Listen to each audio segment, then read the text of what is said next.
I'm disappointed in every one of you. I'm sorry, I don't mean to offend you. I'm disappointed in every one of you. I kiss you on the mouth. No, I'm not cool with that. I'm sorry. One more time. I'm disappointed in every one of you. I mean, I'm dealing with degenerate animals. I'm disappointed in every one of you. Disappointed in every one of you. All right, come on. Honestly, I can't do it, man. I'm disappointed in every one of you. Let me tell you why. Gonna be alright, Nicky. Go ahead, shoot. You just killed a fucking man. What are you going to do about it, asshole? Don't be afraid. It's just an asshole. What are you going to do about it, asshole? What are you going to do about it, asshole?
Welcome everybody to another BDA Boxing podcast, broadcasting to you live from the true north. This is your friend, Mr. BDA. I'm glad that everybody could be on board for this one. We are broadcasting to you live from the true north as always. Beautiful day. Not so cold anymore.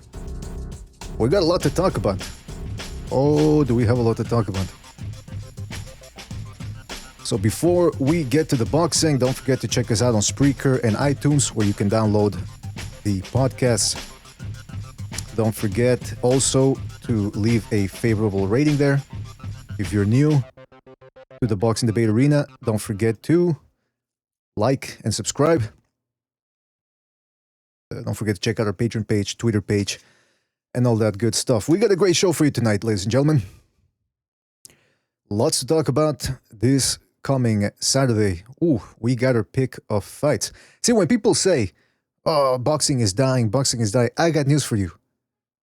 Hurd versus Williams, which was a fight that I thought only hardcore fans cared about, actually did pretty good ratings on Fox. Same went for Berchelt versus Vargas. I mean, you think about it, two Mexicans that if you go around asking people on the street, or just random people, hey, do you know who these two guys are? They would say no. Did pretty good ratings itself. Because when you put fights that you know will be competitive, people are going to watch them.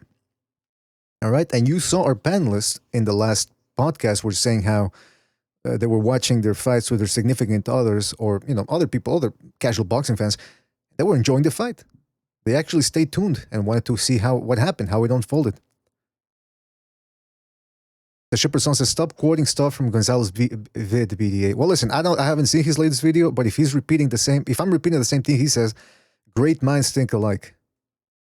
Or is it disturbed minds in this case? Listen, my point I'm trying to make is there were great fights, man. And this Saturday, we got our pick of great fights. I'm very excited about Baranchik versus Taylor. Very excited about Inoue versus Rodriguez. Not so excited for Wilder Brazil, because on paper I think we all know who's going to win, but still pretty interesting fight nonetheless. Pretty interesting fight. So I'm looking forward to that. Boxing is not dead. From here on until, I don't know, September, we are going to have some fantastic fights, and that's what I just wanted to say about that. Now, well, people were telling me on the Hangout to talk about this. I didn't want to talk about it, but people are telling me to, so I'll have to address it. Julio Chavez Jr. This motherfucker's coming back, he says, according to a video he posted on Twitter. And I saw the video, and it's essentially a trailer of Chavezito doing some sprints in the park, public park, by the way. And he's shadow boxing on the grass. And I'm thinking, and that's it. That's the video. And it says the king is coming back for his throne. And apology in the chat says nobody cares. Exactly. That's what I was trying to get at. Nobody cares. Do we want to see Chavez Jr. come back? How many times have we heard this motherfucker say he's coming back in shape? He's really serious now. Next thing you know, the next 24/7, he's stepping out of his room wearing underwear, in only his underwear and eating Cheerios. I mean, come on. Or training in his kitchen, in his basement. This guy ain't serious about this. I never bought the Chavez Jr. hype, and I never will. And hopefully everybody out there learned their lessons. All right. Another thing I wanted to talk about. Well, I'll talk about that more with people coming here about Tyson Fury. He's taking on some dude we've never heard of. So now Joshua's taking on Ruiz because he was forced to when Josh Miller decided to screw the whole event. Wilder's taking on Brazil, which we know how that's gonna end. And now Tyson Fury's taking on some unknown German, who's I've seen some of his fights. He's decent, but he's never fought anybody. At least he's 6'5". At least Tyson Fury is not fighting a midget. But even then, I can't sanction this fight. I can't get up for that fight. I really can't. Also, I wanted to talk about, before I get to the good stuff, Deontay Wilder is going to be taking on Brazil. I don't know how much people are going to want to talk about that fight. But Deontay Wilder is back to his usual antics of saying he wants to murder somebody in the ring. So let's take a listen to what he had to say about that. Hold on a second. It's loading. Come on, motherfucker. Step it up. Fucking internet, man. What are we waiting for? Come on, let's go! This is the only sport where you can kill a man and get paid for it at the same time. It's legal. So why not use my right to do so?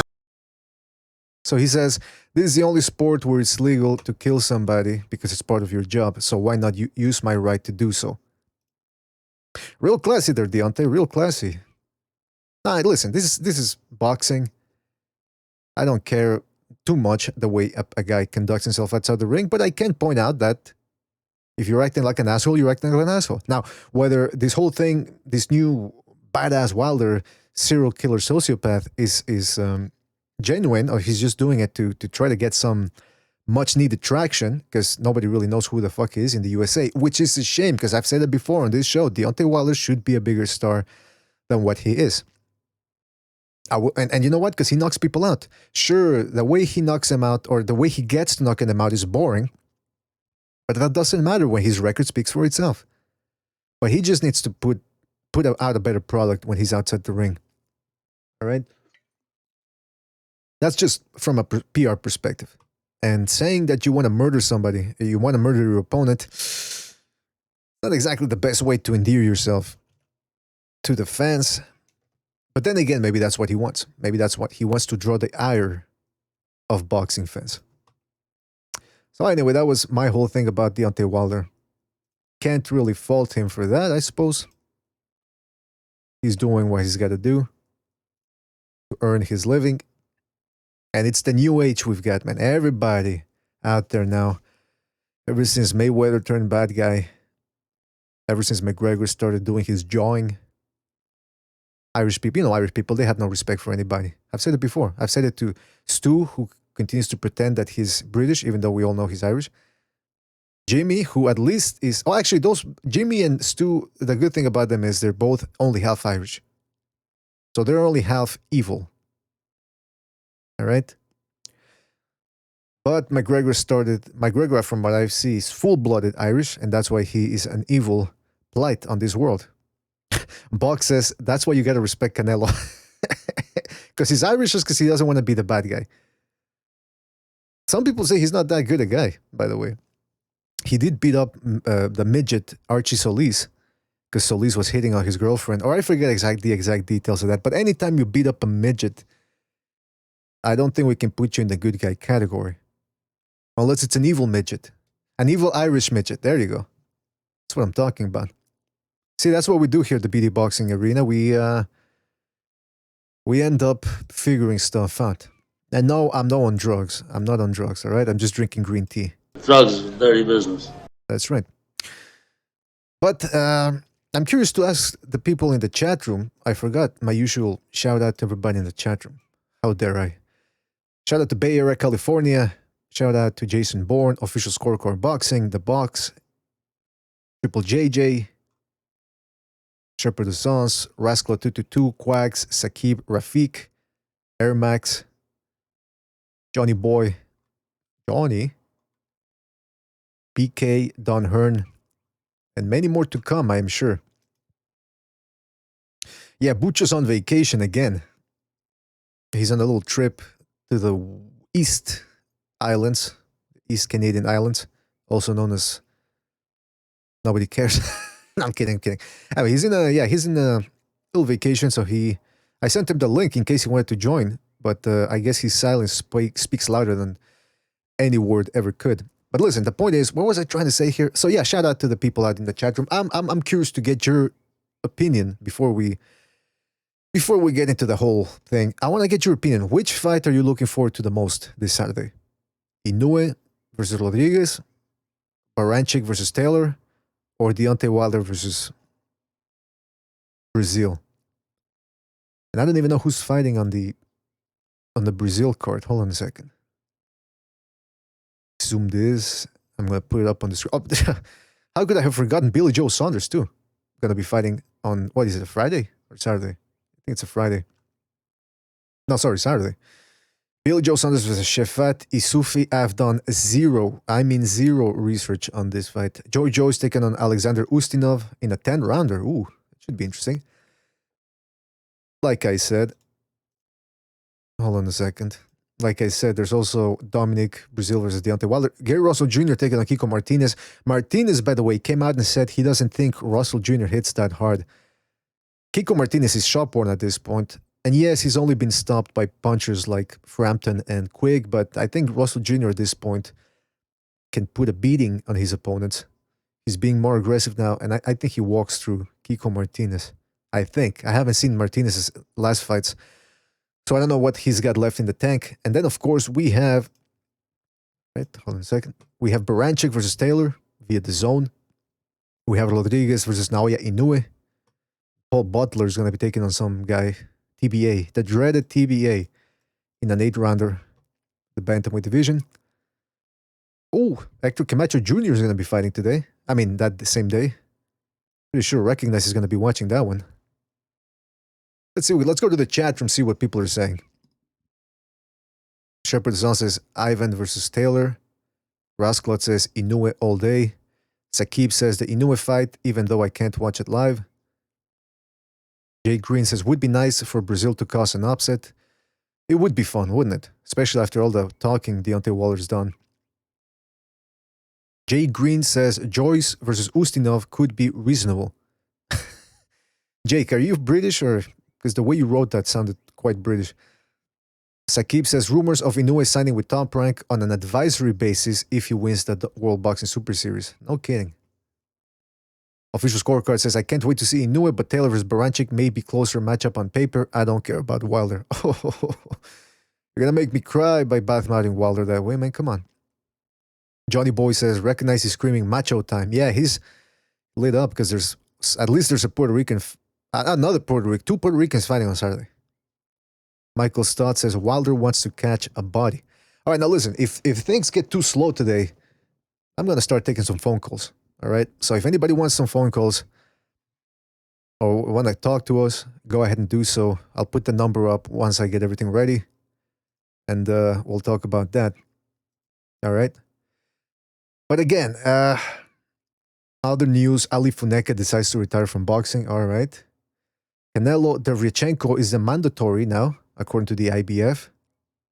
Now, that's the thing. When are people going to realize Canelo doesn't give a shit about mandatories. He's the biggest star in boxing right now. He can call his own shots.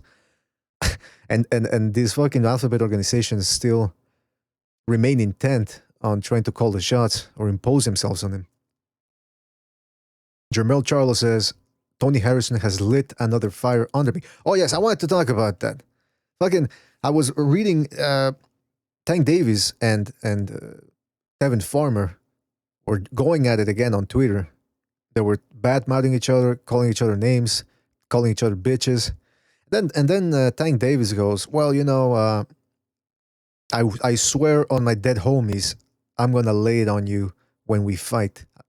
I'm thinking, on my dead homies. What, like, is that the image you want to put out there? That you hang out with a bunch of guys that have been shot down in the streets through gangbanging? I mean, come on.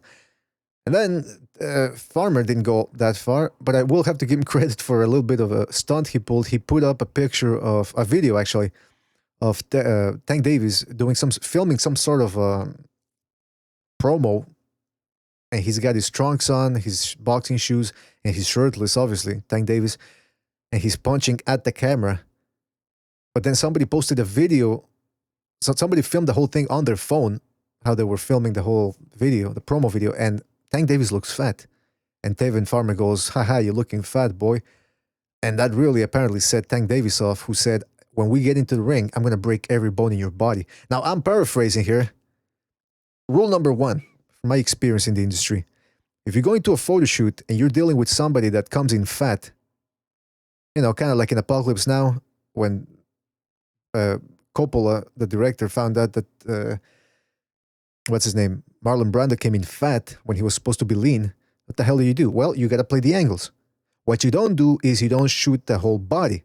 So if Tank Davis is a fatso, don't show his whole body. But they were showing his whole body, and they had him all oiled up. The oil only works to accentuate muscles.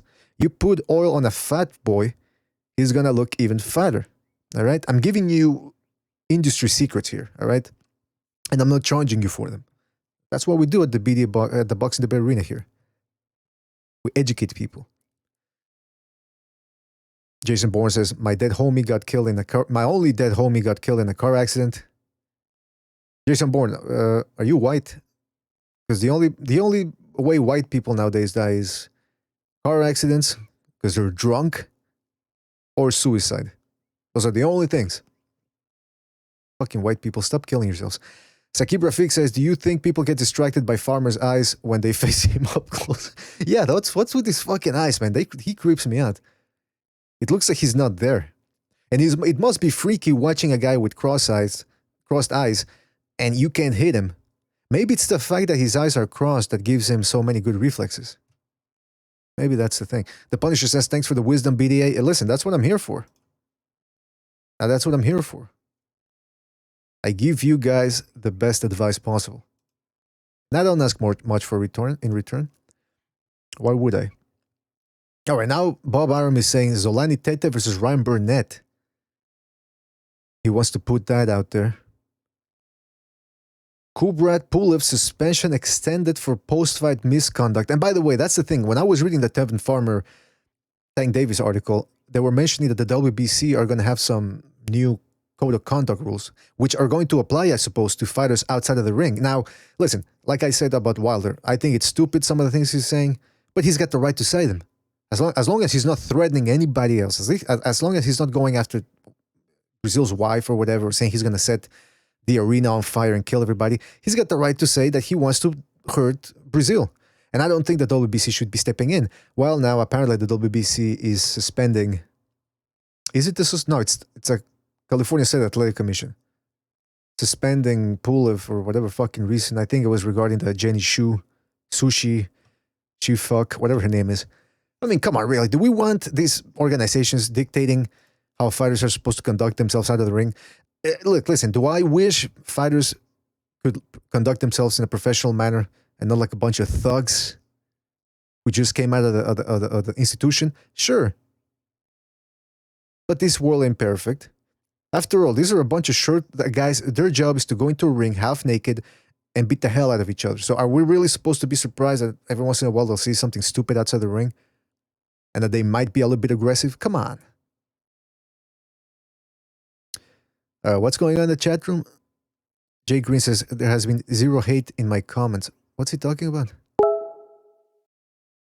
I don't know. All right, who's sending me? All right. I don't got time for these fucking messages.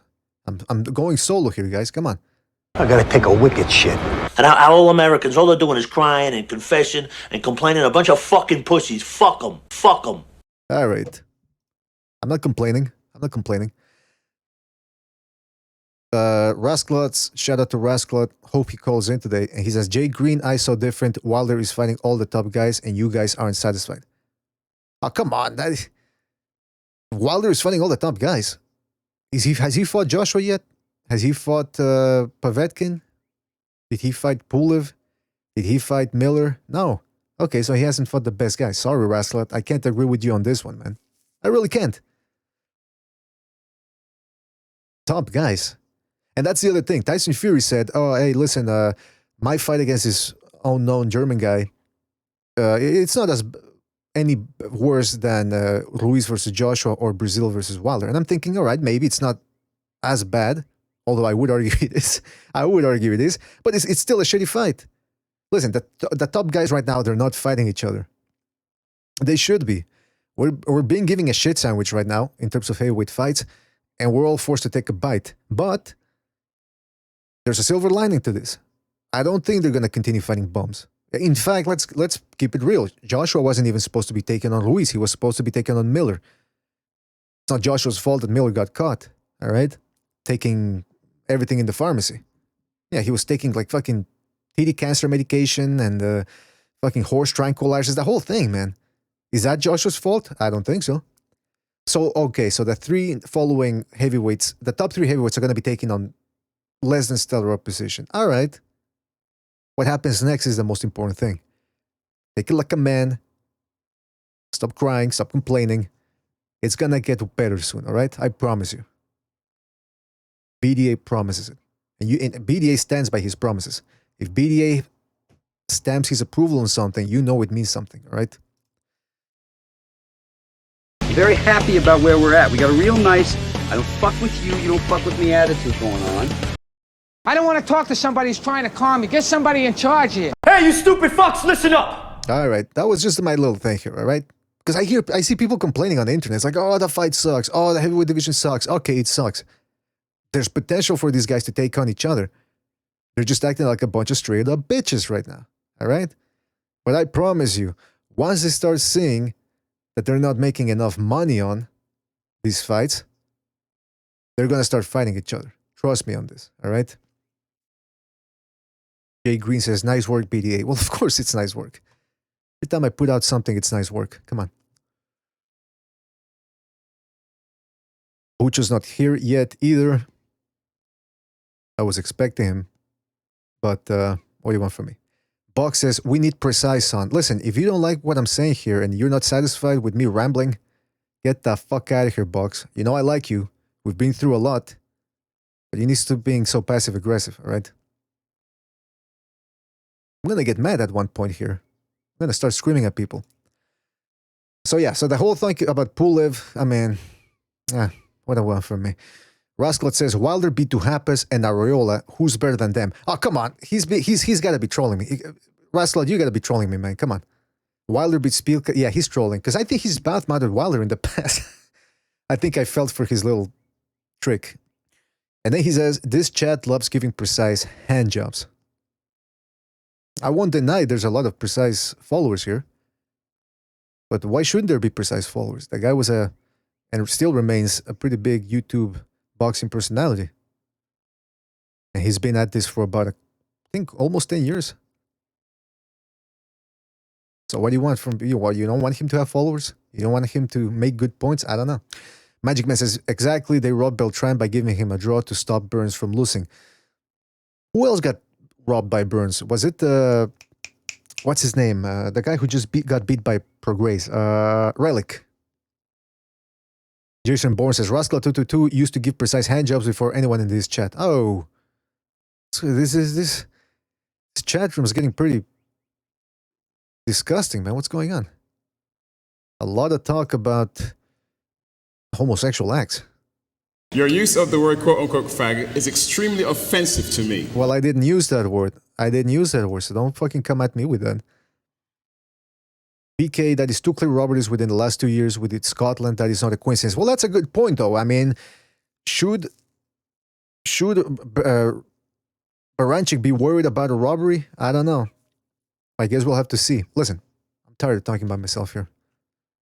This ain't a BDA Watches the Internet episode. So I'm going to go ahead and invite some people. Don't forget, we are going to be taking phone calls. So if anybody wants to call in, you know the drill.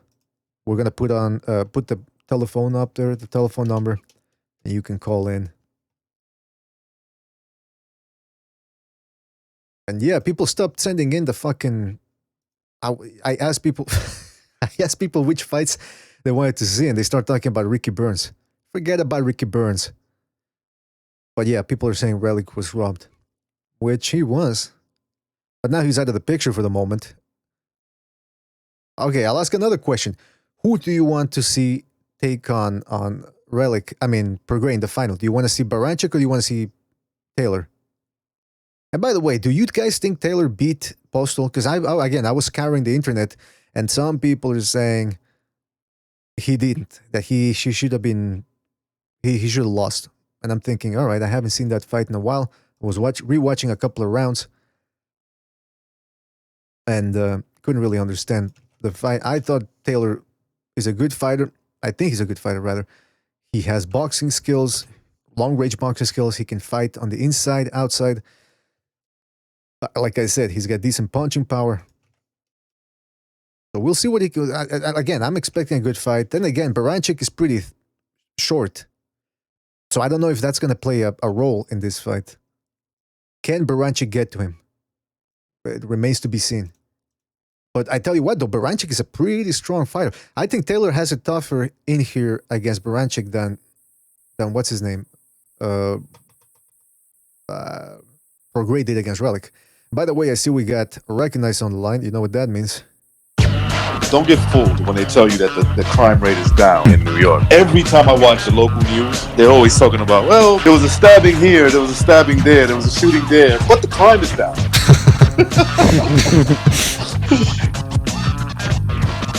All right. Recognize, are you there? Yes, I am. Sorry about that. Fantastic. Good to have you on board. We missed you on, what was it, Sunday?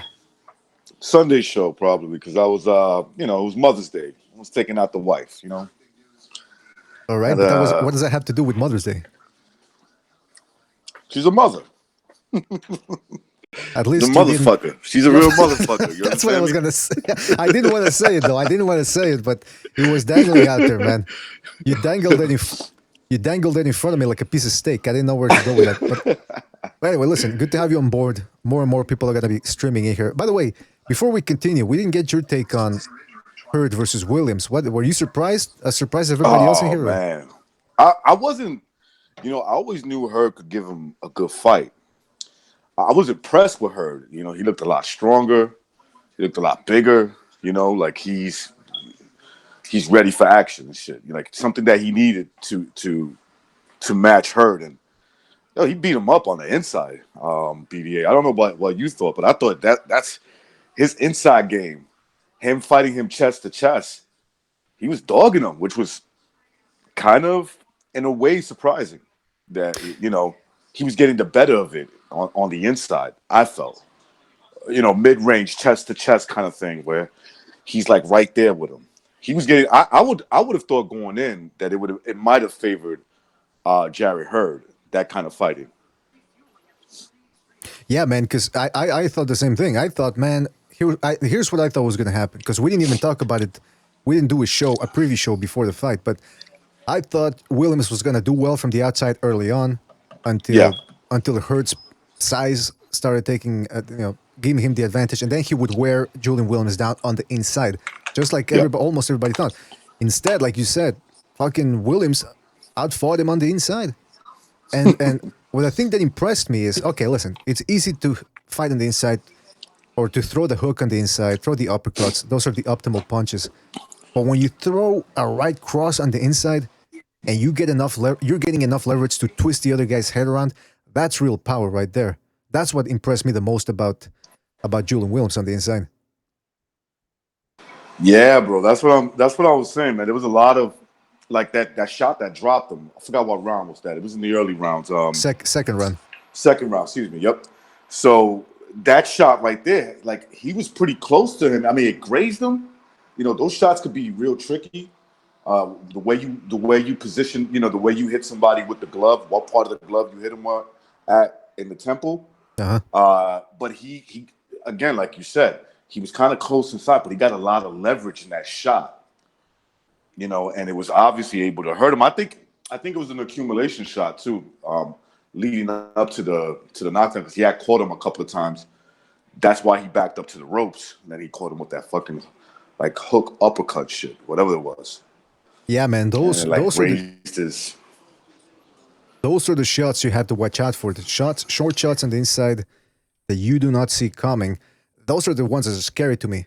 You know, when a guy throws a right hand and lifts the elbow, and just the 3-4 inch punch that you do not see coming, and then bam, you're down. Those are the scary shots, and I was very surprised with Williams. And then when he was on the outside against Jarrett Hurd, and Jarrett Hurd was trying to walk him down, and Williams would throw a shotgun jab, you could see that it was stinging Jarrett Hurd. And I'm thinking, fuck yeah, that's how you fight a big dude, man. Stick that jab in his face, man. Make it hurt. You know what I mean? That's why I was very impressed. I love that fight, man. I love that fight. It was good. That's a fun division. Like, you know, like, look, for me, I'm the type of boxing fan that I like these little spoilers. Like, I don't, it's just, you know, that underdog thing. And J-Rock, I remember doing an interview with him on Cameron's channel live stream when he used to do live streams more often. And you know, we were talking, and like he just carried himself like, nah, I'm good, don't worry about it. I'm gonna come back and I'm gonna win these big fights. Like he always had that kind of confidence. He never lost even when he got knocked out by Charlo. I think he just took it like, all right, you know, you knocked me out, let's do it the next time and see what happens. Like he has that kind of attitude. But yeah, I was impressed, man. I was impressed, and that's a fun weight class. You see when there's no real there's no real horse in the race or trying to protect someone when you know these promoters are involved. You see that good fights happens, and you see these spoilers. That's what boxing is about. What happened with Hurd versus damn, why am I forgetting my boy's name? J-Rock. J-Rock, yeah. So what happened with J-Rock is like, this is boxing. This is what happens. You know, some guy that looks like he's been vulnerable the last couple of fights, but he's got talent. He comes, you know, he's like, maybe he's learning from those fights, and he comes in and fights a top dog, and he beats him. And not only beat him, like fucking beat his ass almost, you know? Jarrett Hurd's a fucking a trooper, because, you know, he kept fighting, he kept trying to win, but he got his ass beat. Yeah, let's call it what it is. He got spanked in there, but he was competitive, because there was a point, man. Oh, absolutely, yeah.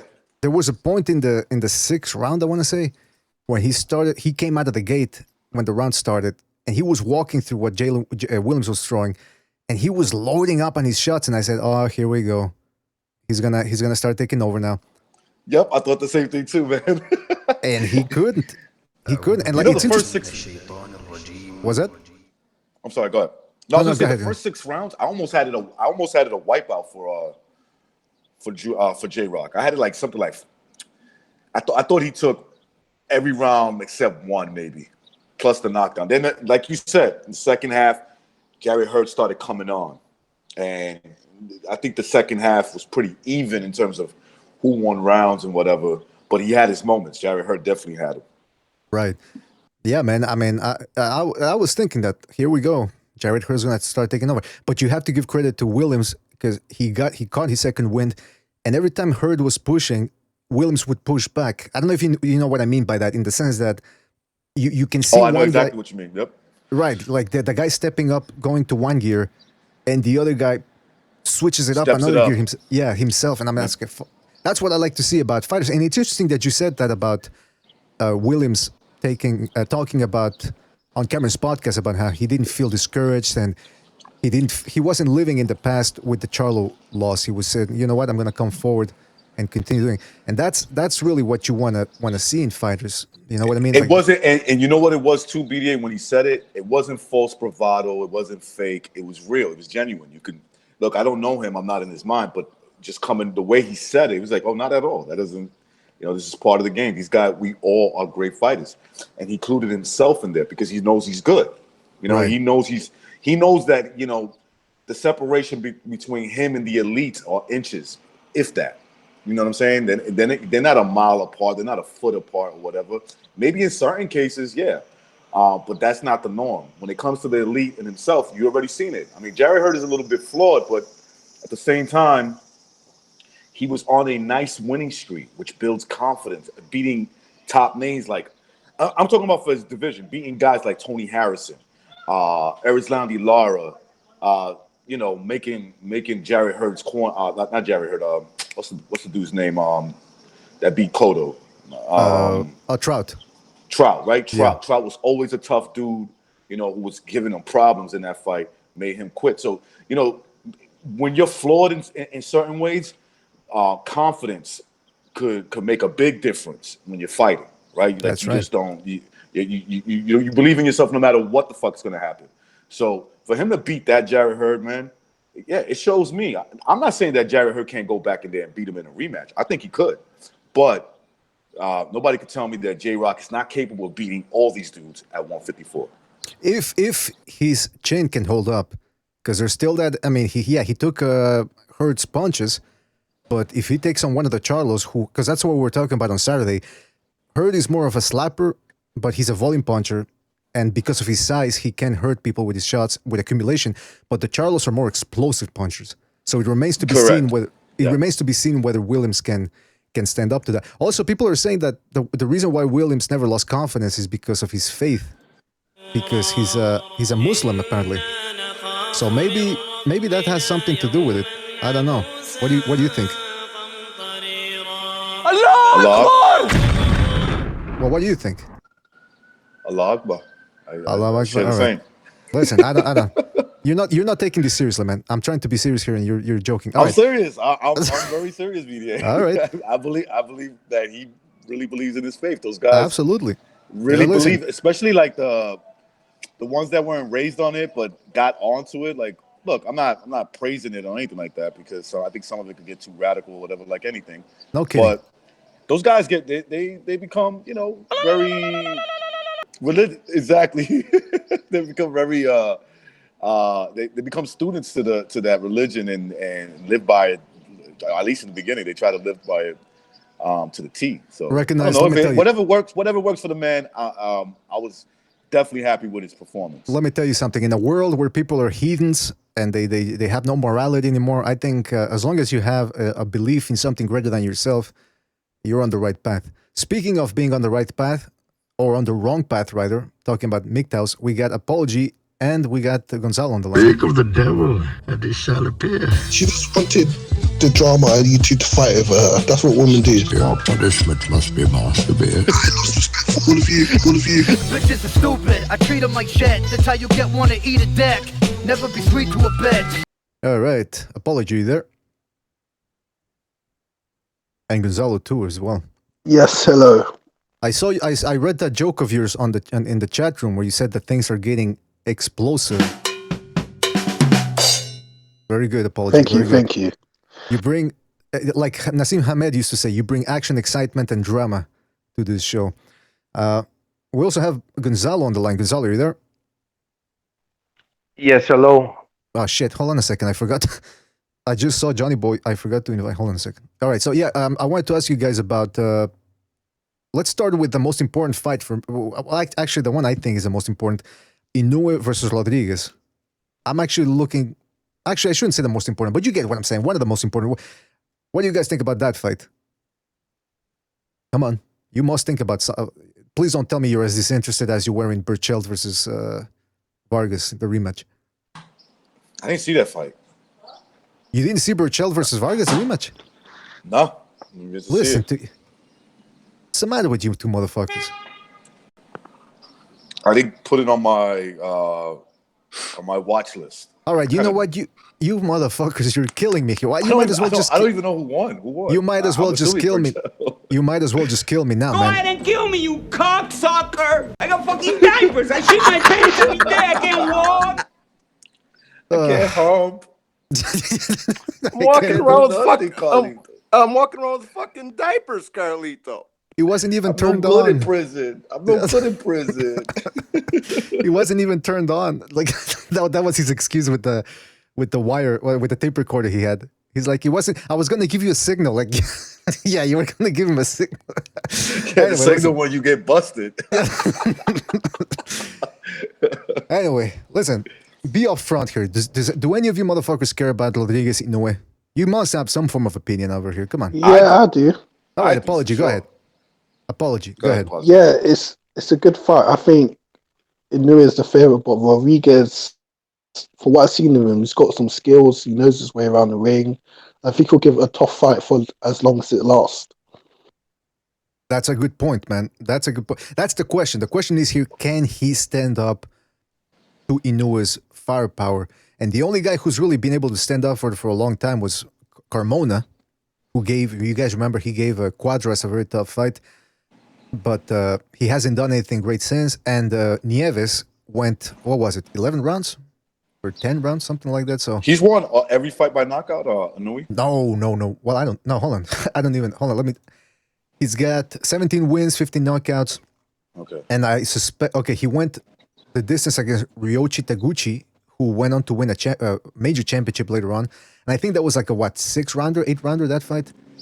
And he went 10 or 12 against Carmona, and he hasn't gone the distance since. Then again, he hasn't fought any real big names since then, so we'll see, man. But like Apology said, fucking Rodriguez, he's no chump. He's got good, he's peaking right now. All right, he's peak. All right? He's got good combinations. He's got good instincts, good reflexes, very good technique and feints. He's put it all together now. And I hope his peak is enough to beat Inoue. I mean, he's got to do this for Puerto Rico. Puerto Rico, yeah. I mean, listen. Here's the thing. Inoue is 5'5", 67.5-inch reach, right? Rodriguez is 5'6", so he's slightly taller, with a 66.5-inch reach. So he's taller, but he's got shorter arms. But let me tell you, you look at him, how he's been looking, and he's solid. He's in good shape. He's got some muscle. He's not a thin straw in there that's going to get broken down. So if Inoue walks through this guy, I can say that I'm on the Inoue train. Who here is or isn't on the Inoue train? Let's start with Recognize. Recognize, are you on the Inoue train or you're still not convinced? He's got great power. I think there's stuff that he could pick up on a little bit better, and that's going to come with experience. And if I have to be honest, he looks like he's going to more likely win this tournament, right? I think it was. That's right. I think he looks the better out of all guys. Rodriguez, look, I kind of playing around when I say I think I'm riding with Rodriguez, even though I'm riding with him. Mm-hmm. But like, who do I got my money on? I got Inoue. I think Inoue would beat him. But is it a good test? Yeah, for all the things that you mentioned. Yeah, I think it's going to be a good test. Let's see what Inoue could do with a fighter like that, and if he could stop him or beat him up, win on points, whatever. But if he wins this tournament, you got to take him serious. I think you have to take him serious. With the things, all right, you know what? Well, because I wanted to ask you whether if he wins this, he becomes pound for pound. But let's save that question for later. Let's get to Johnny Boy. Are you there? Yo, hey BDA, yo, what's up, bro? I know we're talking. I gotta ask you a favor before the show ends, BDA. All right. We can do it later. We can do it later, but as long as it's not a sexual favor, I think we're good. All right. As long as nothing illegal. Nah, that's right. Ain't nothing like that. All right. Your use of the word "quote-unquote" fag is extremely offensive. Anyway, listen. All right. So yeah, Johnny. What about you? Are you on the Inoue train, or are you still not convinced?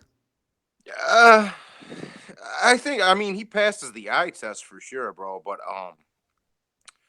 you know, I think somebody was just asking me about the 140 tournament. I think the same thing, like I said with Prograis when he fought Relic the other day. I think the tournament's going to tell a lot whether he's just a good fighter or a really good fighter. You know what I'm saying? This is a good test for him because Rodriguez ain't no slouch. I wouldn't mind seeing Rodriguez pull it off neither, but you know, like Recognize said, if I'm laying a bet, I got Inoue, but yeah, I mean,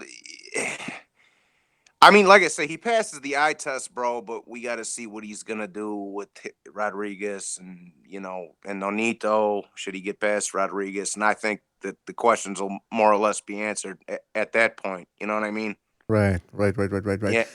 I think that's a sensible answer. I think that's a sensible answer right there.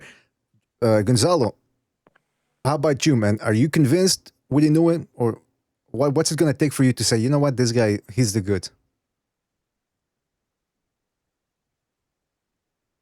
His silence says everything. Nothing. That's right. You're a comedian. You make people laugh. You think this is all a big joke, don't you? He thinks this is a big joke. The Let me tell fucking you. Gonzalo, fix the fucking bamboo stick. God damn it! What the hell's going on? He's taking pictures of women's asses at the supermarket. That's what he's doing. His silence speaks volumes. That's right. Wait, he did what? What? He did what? Who did what? Gonzalo. I don't know. He was taking pictures of women at the supermarket one time. He got in trouble. I think. And he got in trouble. Yeah. Gonzalo, you weirdo.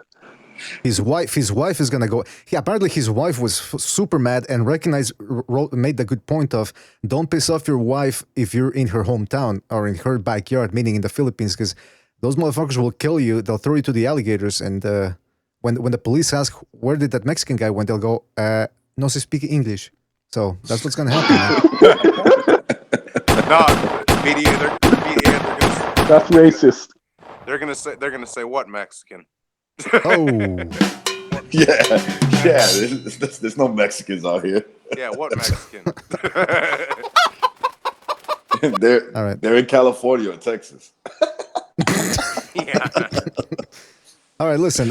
Let's go to okay. So Apology already talked to us. So okay, so the question then I went on racist because I'm very intrigued with the way people cling to certain opponents. Like if you go to the message boards the way I do, to get a pulse on the boxing world, people are raving about Inoue.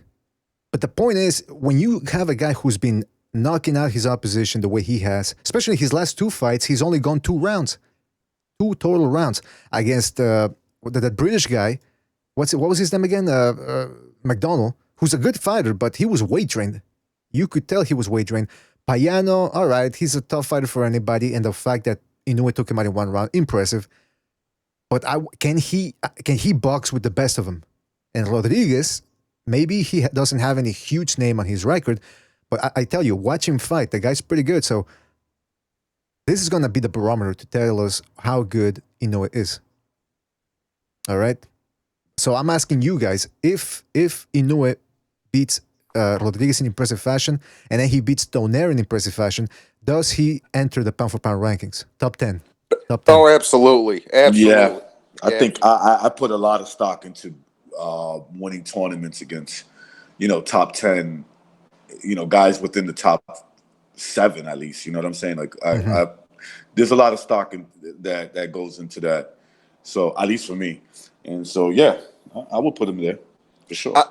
I'll say this, BDA. Like I got a top 5 pound for pound. I don't got no 10 because it gets iffy. It's debatable once you start getting to 8, 9, and Yeah. But yeah, man. If he gets past Rodriguez and Donaire, man, he's definitely in the top 10 for sure. Like, I mean, Well, listen, we're the only ones that don't have him in the top 10. I think Ring TV. Hold on a second. Let me refresh my memory here. Yeah, Ring TV have him number 7 pound for pound. Now the whole world gone crazy. I think we're the only sane ones here because I think the ESPN pound for pound rankings, they have him pound for pound too. Larry, have you ever heard of Vietnam, son? You're entering a world of pain, BDA. Yeah, but you get what I'm saying, right? I mean, I'll tell you this. Even if he wins the tournament, I don't have him in the pound for pound top 10.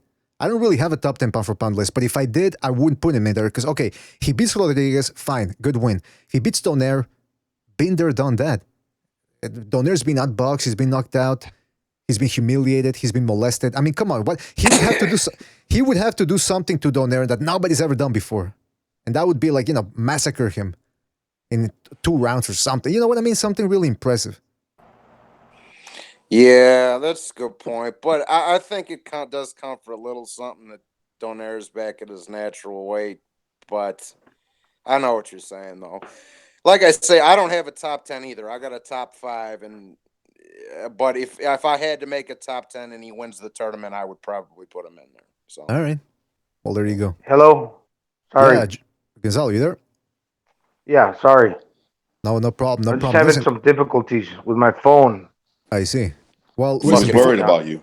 Fucking Raiden. I thought your wife took you. Raiden from Mortal Kombat blew up Gonzalo's village. She just happened to show up right now too. She wasn't staying here. She stayed with her family. But yeah, I kind of got in trouble the last few days. Oh boy. Well, hold on. Save that story for later because we want to get to do it. Say it now. I'm not laughing at you, Gonzalo. I'm laughing with you. Yeah, exactly. No, but let's keep this boxing related for the moment, and then when we get a lull in the boxing talk, we might get, because maybe Gonzalo doesn't want to talk about it. We didn't even ask him. You guys are like, yeah, talk about it. Maybe it's something private or something. Maybe he. Let's ask him later. Yeah, let's ask him. Yeah, later. Yeah. All right, let's just stay calm here. All right, listen. Bucho's in the chat room. Shout out to Bucho. And what's he saying there? He's saying. By the way, let me put the chat room here on the Hangout. I'm going to put it up soon. But Bucho says, didn't Wilder give a speech in front of kids today? Did he talk about wanting to kill somebody in the ring? Yeah, I played that clip where he told the reporters that he wants to legally murder Brazil. Legal murder. Can I say? Great. Yeah, go ahead. No. Here, what? Let me tell you. The closest thing Wilder's ever killed to anybody is a fucking squirrel with his little Red Riding Hood BB gun. That's the only thing Wilder's ever killed. All right, listen. Oh, fuck. You distracted me, man. I was going to put the chat. You guys want me to put the chat in the Hangout or? Yes. All right. So I can see who's coming after me. Nobody goes after you. What are you talking about? Oh, I want to see what I'm selling now. All right. I hate that fucking guy, Deontay Wilder. Recognize once the eyes in the back of his head, so he knows what's coming. Hey, hold on. Before we continue, I know on that chat I'm selling something. That's for sure. Hey, before we continue, we got Precise on the line. Dependent upon how you interpret the data. What's up with all the transvestites in Hollywood, though? Because if you're a postmodernist and you don't have any standards, you're always going to keep moving the goalpost, and you're never going to stick to your own standards because you don't have any standards. That's right. All right, Precise, are you there? Wait, hold on. Can I ask a quick question before Precise says something? What the fuck, man? Go ahead. Sorry. No, I don't care. Go ahead. Gonzalo, the 2 pictures you posted, were those the girls you were hanging out with? Oh boy. Didn't we say we were going to talk about this later? Yeah, later. What the fuck? Later. I have to know. Let's take it to the zoo. I hear retards like the zoo. All right, listen. You know that's my weakness. Okay. Yes. Man, let me tell you something. This fucking chat, this fucking program's going down the drain, man. You're the fucking reason this country's going down the drain. Listen, we got Precise on the line. Precise, are you there? Yeah, what's up, everybody? Good to have you on board. Listen, what's we're up, talking. Precise? All right. What's up, Precise, bro? Hola, chicos. Wow, look at that Spanish. Listen, we're talking about Inoue against Rodriguez. We got some stellar fights, man. We got some stellar fights this Saturday.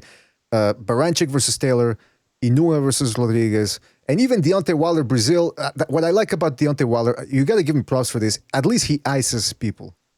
When I say I said, it sounded like I said ISIS. I said when he knocks people out. That's what I meant to say. All right? Bums? He ices bums? Well, at he least. ices the bums. Well, at least he knocks them out, man. At least he knocks them out. Come on, you got to give him that. Yeah, I give him that. He knocks out bums. Well, there you go. Now, listen, is there a 100%. Is there a chance that maybe, because listen, Brazil stinks. Here's my prediction for Wilder Brazil. Brazil, let's get out of the way because I don't want to talk about this again afterwards. Brazil's not going to let his hands go. Both guys, it's going to be a lot like the Gerald Washington fight. They're just going to look at each other, a lot of feints, a lot of missed punches, and then eventually Wilder's going to connect with something, Brazil's going to go down, and that's going to be the fight. Am I wrong? Really?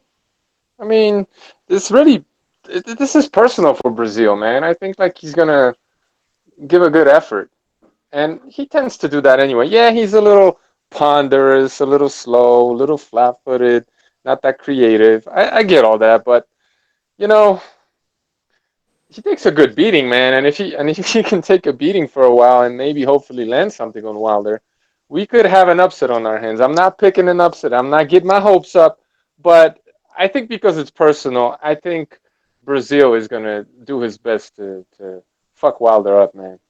Yeah, that's what I'm kind of thinking too. Precise. I was gonna say the same thing. I think, but Brazil, what Brazil's got to do, dog? He's got to fucking maul Wilder so he doesn't get the snap off on that big right hand. He's got to turn it into that shit we saw with Hurd and Williams the other night. That's a good point. Stay away from cut the range off, smother Wilder's work. Well, because BDA, and because Brazil's not too bad at fighting on the inside. Like he slips punches between the guard and around the guard.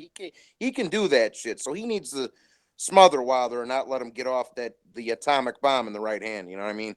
Mm-hmm. Exactly. Yeah, just circle away from it because Wilder still hasn't really worked on his left hook. I mean, he threw one good one against Fury, but it's still pretty weak and telegraphed. He can't circle, bro. That's a problem. Yeah. And the problem with him, he can't circle because he's heavy. I feel like he's heavy, to do that. And if he does do that, he's just going to run out of energy. Yeah, and he's real sluggish too, bro. Like I say, he just needs to maul his ass and, making an inside fight, bro, in my opinion. But I think Precise is right. There's something about, don't underestimate a guy who's fighting for a little something extra, he got beat up in front of his family. That could give you, the type of motivation that makes you better than you really that you have shown. Maybe you always had it in you. You just need the concentration. Maybe you needed the motivation to get into that concentration mode and to really try to hurt him. It might bring out the fight in him. You know what I'm saying? Like a better fight. But look, I'm going to go with the easy money on that fight. But I think there's something to what Precise was saying about guys like that they feel like they're fighting for a little something more. He'll give Wilder problems, I think, And look, I'm not trying to polish a turd because it's a decent fight. It's not that great. But, let's keep it real. Deontay Wilder, I don't care what the record says. Psychologically, he's coming off a loss. You know what I mean? Yeah. He's kind of fragile. Like, he's a tough dude, don't get me wrong, but his body tends to break down. He gets injured a lot. Anything could happen, and you got Brazil, who he can take a shot, man. Like, you put him down, he gets up and he keeps going. Joshua couldn't really knock him out. I mean, yeah, he stopped him, but man, he was landing like these flush hooks and right hands on him, and it took quite a few. Yeah. Does anyone know Wilder's weight? Has he has he lost weight? Does anyone know his weight? I'm gonna guess 205 if we are to go by the trend. 6'7", 205. Yeah, goddamn, bro. That's not good for a heavyweight, man. Especially on your legs. It can't be good. I agree with that, Apology. It's just like not in today's. If you look at the way he's built, he's top heavy with small legs. So it's like, that's not really good for heavyweight boxing. But he's been getting away with it, right? He's been getting away with it. A lot of that has to do with matching him up with the right guys. A couple of PBC stoppages, and he got power. Like, he does have legitimate power. And he's doing VADA now. Right, he's doing VADA. Like, we talked about that, how he's been tested and he's been getting smaller in size. He's got power. Yeah, go ahead, man. You've been quiet. No, you go ahead, goddammit. I was gonna say, Deontay Wilder. I mean, he's got power, obviously, with all these knockouts. maybe not against the top competition, but like these guys don't get sparked out like in the first few rounds, kind of like compared to like for example Mike Tyson. No, these guys will go rounds and they'll put hands on Wilder as well. So what I'm trying to say is I don't think Deontay. I think his right hand is kind of overrated because it's not always dynamite. Yes, at some point he's able to string together one or two shots that are very hard and fast and get the snap behind them, but he doesn't always put them together. I was gonna say the same thing, kind of, Gonzalo. Like he reminds me of Danny Jacobs. Clearly, both of them are strong and they can hit hard, but they got to turn that punch over. They got to time it right, and they got to hit you, on the jaw or wherever your weak spot is. Right, it has to be accurate. So Deontay Wilder will land a lot of shots that are kind of thrown with poor technique, not that accurate. They don't, hit the target. Maybe he doesn't turn them over very well, and you could go rounds with him like that. But then at any point, at any time during that fight, if he lands just right, it could be night night. You know what I mean? But like what you're saying, sometimes the power is there, sometimes it's not there. So I think Brazil. I think he ought to do what Stavern did. And before you disagree, look, I'm looking at him as a limited fighter, so I'm not gonna like say, oh, he needs to do all these things that he's not capable of doing, right? You gotta work with what you got. So I think he should just put his hands up and walk Wilder down like Stavern did, and just look for counter shots and if you could get close to him, close the distance, work the body, maul him, get a little dirty, do whatever he got to do, but not like try to stand outside and box him. Don't even pop a jab because you don't really have a very good one, and you're easy to counter. You know what I mean? So that's what I'm saying. Precise. Get inside on him and maul him, and because standing at range and shit with Wilder, turn it into a box. no. Yeah, Or no. counter punch on the way in, right? Let Wilder open up with one of them crazy shots because he doesn't have good defense, and then Yeah, and I counter mean, his ass. even if you got to throw the jab a little bit to work your way in, fine, cool. But like I say, in my opinion, Brazil's best bet is to turn it into a inside fight, bro. That's my opinion. But Yeah, lean on him. I mean, you're so much bigger, right? So just push him around, lean on him, do whatever you got to do. Tire him out. Yeah, right. And like I say, Brazil can throw shit around and in between the guard, and he's not bad at doing that kind of shit either. So and that's his best bet for my 2 cents anyway. Also, that would probably weigh on Wilder mentally as well, because we've seen how weak he is mentally. Plus, he's coming off that Fury defeat, so he might break down. Yeah, but here's the problem though with this scenario, which I agree. On paper, you're supposed to you fight Wilder on the inside, but I don't think Brazil has that mental disposition, because you guys were saying, well, he's got his extra motivation. Fucking Wilder and his brother stepped up to him. He's in front of his children, in front of his wife. They threatened to rape his wife. I mean, I'm making that part up, but I mean, it could have happened. I don't know. None of us were there. None of us were there. They did that. They fooled him. They made him look like a chump in front of his family, and the guy didn't do anything.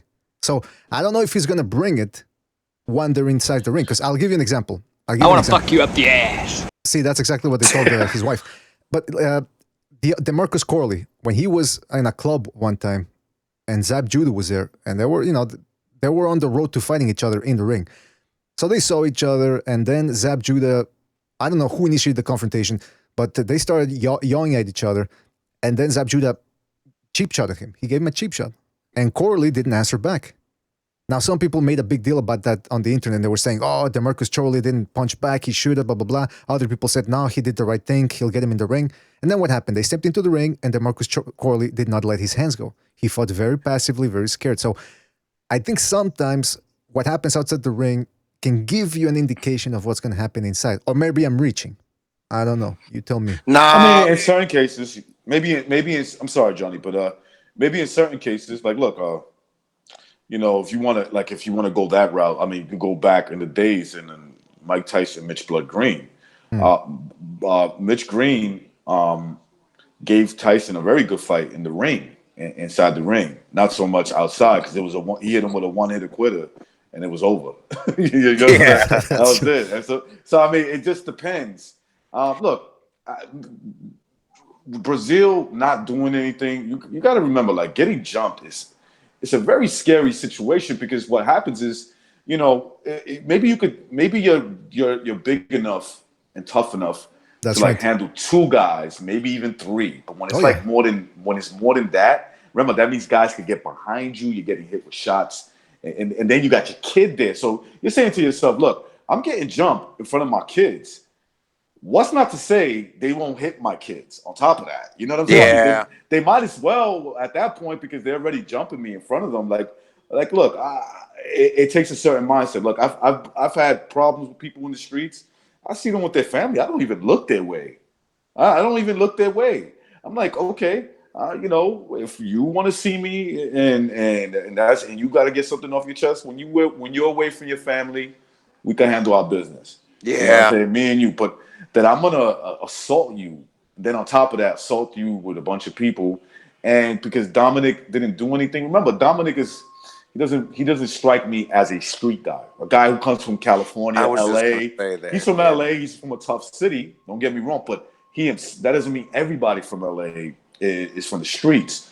He looks like a high school athlete that had potentials to play in other sports, like to box, and chose to box because maybe he wasn't good enough for other sports, and he just a family man. What Wilder did was show who he really was, basically.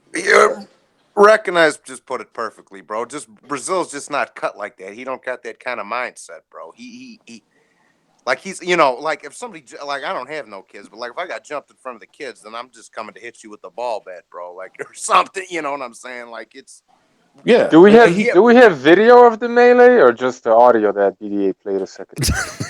No, I don't think if there I think there was a Nah, video. No, there was. I thought there was. Yeah, there was. It was brief. It was a brief like shot of Dominic Brazil getting punched by somebody. Like after Wilder either pushed him or punched him. I don't know. It was something to that effect. And I mean, look, man, we saw the bruises on his face. Like, I mean, he didn't beat himself up, right? So he did have a boxing fight. He wasn't that bruised from the boxing fight that night. That when he got jumped, it was just look, man. I don't blame Brazil, man. He's with his family, and then like he probably at that moment said, "I'm gonna kill this motherfucker," right? Like he probably said, "I'm gonna kill," right? Like but then somebody talked to him, and he probably said to himself, like, "Look, man, I'm making money. I have a chance to make some big money. Why would I fuck that up by like going after him when I see him outside?" Yeah, you know what, bro? Like I say, bro, Brazil's just not. He's just not cut like that, bro. He don't have that kind of mindset. I'm not saying he's soft or any shit like that. I'm just saying he doesn't got that fucking street mentality like that, bro. Now, if Dominic Brazil was a Crip, yeah, it's a different story. Then Deontay Wilder would have been in a lot of trouble. Yeah, exactly. But the thing is, bro, dude, I don't think Wilder's got that kind of mindset either. I think he was just feeling himself because he was with a group of guys, bro. That's, to be honest with you, I don't think neither one of them are really cut like that, to be honest with you. Yeah, if Wilder would have beat up Brazil and Brazil was a member of like some big time gang in LA, Wilder would have lost his Los Angeles privileges. Let's just put it that way. Oh. Exactly. He wouldn't be able to go back over there. Well, it's interesting. It's interesting that you guys make a good point. It's true. I mean, if you got your kid on one side and your wife on the other or whatever, and there's 10 people out there that they're threatening to run a train on your wife, maybe you should think twice about whether you're actually going to engage them in a fight in front of your son. Wasn't the claim? And again, this is a claim I made. Maybe it did happen. I don't put it past nobody that when they're like in that mode. Wasn't there a claim that Wilder or somebody in Wilder's crew was like, his wife was like, "Don't do this in front of my kids," and he was like, "Fuck your kids." Yeah, Marcellus said that. Marcellus, right, Wilder. Yeah, he's gotten in incidents that are recorded in the past. His brother, he's a shitbag. Oh, yeah, you got it in with Tony Bellew as well. He wanted to fight Tony Bellew. Yeah, I think Tony Bellew would have beat him up. And I know there's two sides to the story, but for some reason I don't believe whatever Deontay Wilder and his team talk. It's not credible. I 100% believe what Dominic Brazil speaks in these press conferences. He just sounds more believable.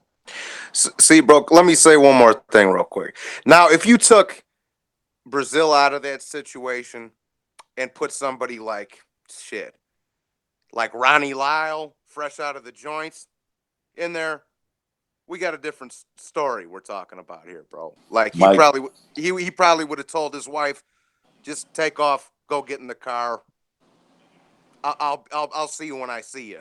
And then Johnny, he was probably shocked. Like he didn't look. He's probably never been in an altercation where like there's these group of guys that are willing to violate you in front of your family. You understand what I'm saying? Yeah. Like he's never met. Like maybe he's never been in that confrontation. Maybe he's heard about it, right? Like maybe he heard about guys that happened to, but it never happened to him. So he's in shock. So he's like, wait a second, they're not gonna actually do this shit in front of my wife and my kid. If that's what really happened. And I always say, look, if that's what really happened, because I wasn't there, right? Now, you usually where there's smoke, there's fire. If there's a lot of people saying the same thing, I tend to believe a lot of people, that are saying the same thing, and you're the only one denying it, right? Yeah, right. So I like, listen, not everyone is wrong and you're right. Like that usually doesn't work out that way. But but look, he was in shock. He was probably more in shock than anything else. Then he gets jumped, and his thing is like, look, I'm a professional fighter. This is what I do for a living. After he was calm and somebody talked some sense to him, and he's probably like, listen, let me get a good fight with him. Let me get a good fight. I put my money on myself to win this fight. And see what happens. And to me, like, look, that's the way to handle it. Let me say two things here. Number one, we're going to get to Taylor Baranchik next. So everybody listening, we haven't talked about that, so we are going to get to that. Inoue, Rodriguez, not so much. I guess most people think Inoue is going to win that one. But also, I wanted to clarify something regarding Brazil. I wasn't really saying that he should have stepped up and gone fucking Charles Bronson on everybody there. But what I'm saying is, it does give you an indication of his mentality of, because against Joshua, he was way too cautious. And I don't think he has the physical tools or the ring IQ to take it to Deontay Wilder. The other problem with him is he keeps his hands way too low. And like Precise was saying, you go 12 rounds against if you go again in the ring against Wilder, it's only a matter of time before he hits you on the temple, on the forehead, on the chin. Yeah. But he hits you there, you're going down. I don't see Brazil being able to avoid that right hand, whether he's coming in or whether he's staying outside. Listen. You know what kills me, BDA, is how Showtime's like hyping this fight up, like Wilder's taking on some ungodly challenges, putting on 3 episodes of All Access and this bullshit. Like, come on, bro. Well, you know what? Come on, I would rather, you know what? In this situation, I'm glad they're trying to hype it up because it means that they care. If they would have gone, what? Fuck this fight. That's a problem for boxing. It would have said something, about that, like what they feel about Wilder. So them hyping it up is like they're doing the right thing. I mean, they could have done. I'll be worried if they weren't hyping it up because there's a pattern with Showtime not advertising the fight with Wilder and then it not happening, although it was scheduled to. So I would be worried if they weren't hyping that fight up. Right. I was just gonna add a little bit earlier when you guys were talking about Deontay Wilder and Dominic Brazil. Didn't this occur in his hometown in Alabama? Even was it in Tuscaloosa where this incident happened? This was in Alabama. Okay. This was the night that Wilder fought Washington. All right. Because So he fought him that night. Okay. And Brazil was on the undercard. Okay, because usually when you're in your element and like in your hometown, you become braver, and if you're not from that area, it's like you're not gonna act like you would in your comfort zone. So I think that just Brazil being like a visitor in this guy's hometown, it's like you act different in your neighborhood than you do as like when you're not when you're a visitor. DMX said, everybody's their own man in their own hood. Yeah, so that's you could kind of understand why he would feel like that. If I go to a different neighborhood, I'm not gonna be the same as I am when I'm with my people. Because you're smart, Gonzalo. When I go to a different city, I'm I'm just a tourist. That's the way I see it. That's it. Nothing more, nothing less. I'm a tourist visiting. I stay away from crazy shit, and if I happen to find myself around people that want to fight, I pay respect. Like I let them know, hey, listen, I respect. This is your place. I don't want no problems. Yeah, and that's what I got out of when he was talking, Deontay Wilder. When he said they came to my hometown, and that was like the only argument that I picked up on, that he felt that because they came to his city, which he doesn't even know, and that everybody has a right and freedom to go to in that country, in this country, in the United States, That's right? That he feels entitled, and that's how those guys are. Yeah, I think he was just trying to excuse what he did. Yeah, because I don't think you guys make a good point when you say that Wilder is not that obtuse. He's not that stupid. He does have a conscience. A lot of what he's been saying in this past couple of years, the way he's been acting, it seems like an act. It also seems like he doesn't have impulse control, and he'll just say whatever the fuck he wants, or he does whatever the fuck he wants. But I don't think he's really that guy. That you know what I mean. So yeah, maybe he's outside the ring. He's nothing to really respect. Inside the ring, though, that punching power. So unless anybody has anything left to say about this fight, I do have a special treat for you guys. The BDA Research and Development Department has been working on new technology, and we can actually see the future.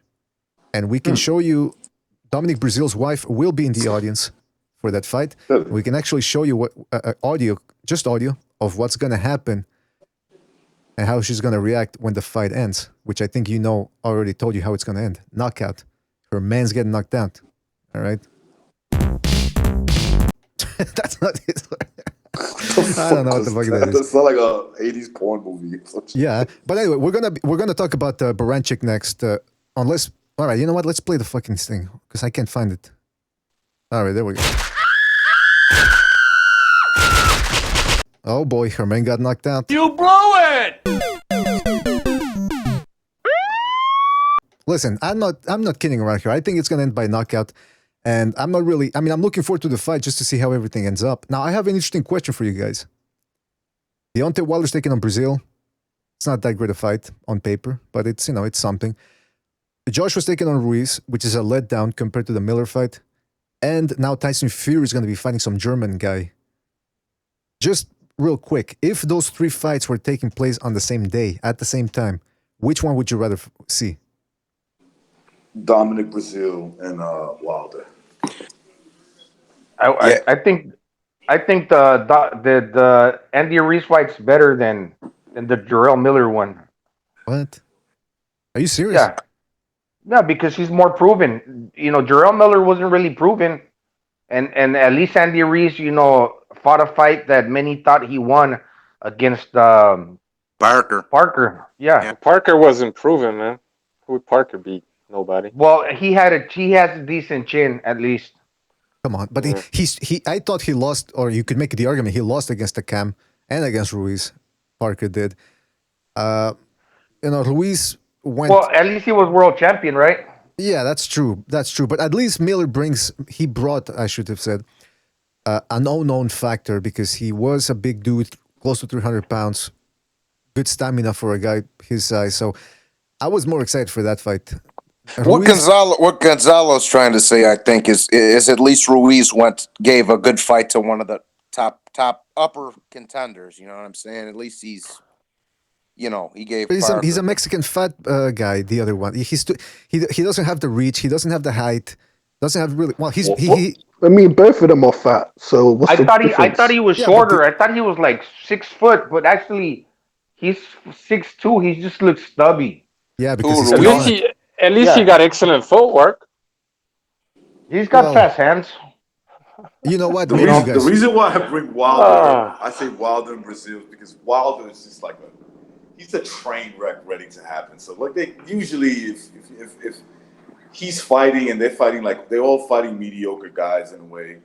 Yeah, I'm gonna go with him because he's just he's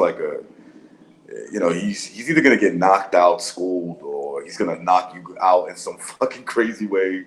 So he's more fun at least for me, he's more fun to watch because of that. Yeah, if I had my pick of the three of which one I would be watching, if they was all fighting at the same time, it would either be Wilder, Brazil, or AJ and Ruiz. It ain't gonna be Tyson Fury bouncing around the ring being an ass clown. That ain't happening. Right.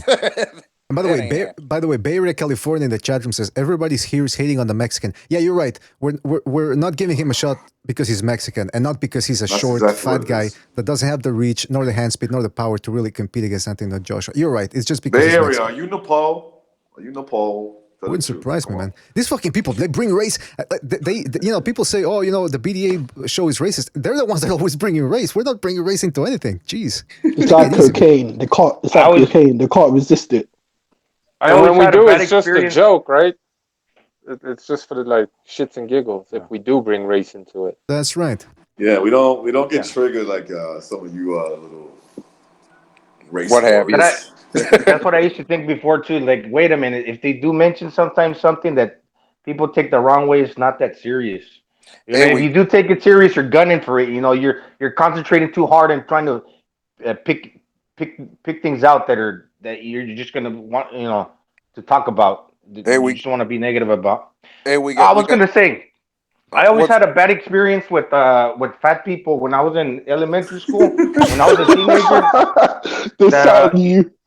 when you punch a fat guy and he's leaning all that weight on you, and your hand just buries in his body like in the mush, and you can't really hit a fat guy hard if you don't hit him good, and you get good leverage on your shots. Your hand's just gonna bury into his body.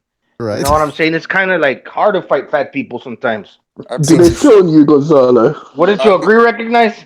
I beat the shit. Yeah, fat dudes could be hard because yes, if you're punching them really close, if you're punching them from close, anywhere to the body, you don't have enough leverage to do real damage to them, right? Unless you just got fucking super big hands or whatever. But the best way to beat a fat guy is obviously you need space. You need space. That's all. Recognize. You can just run away from them until they get tired.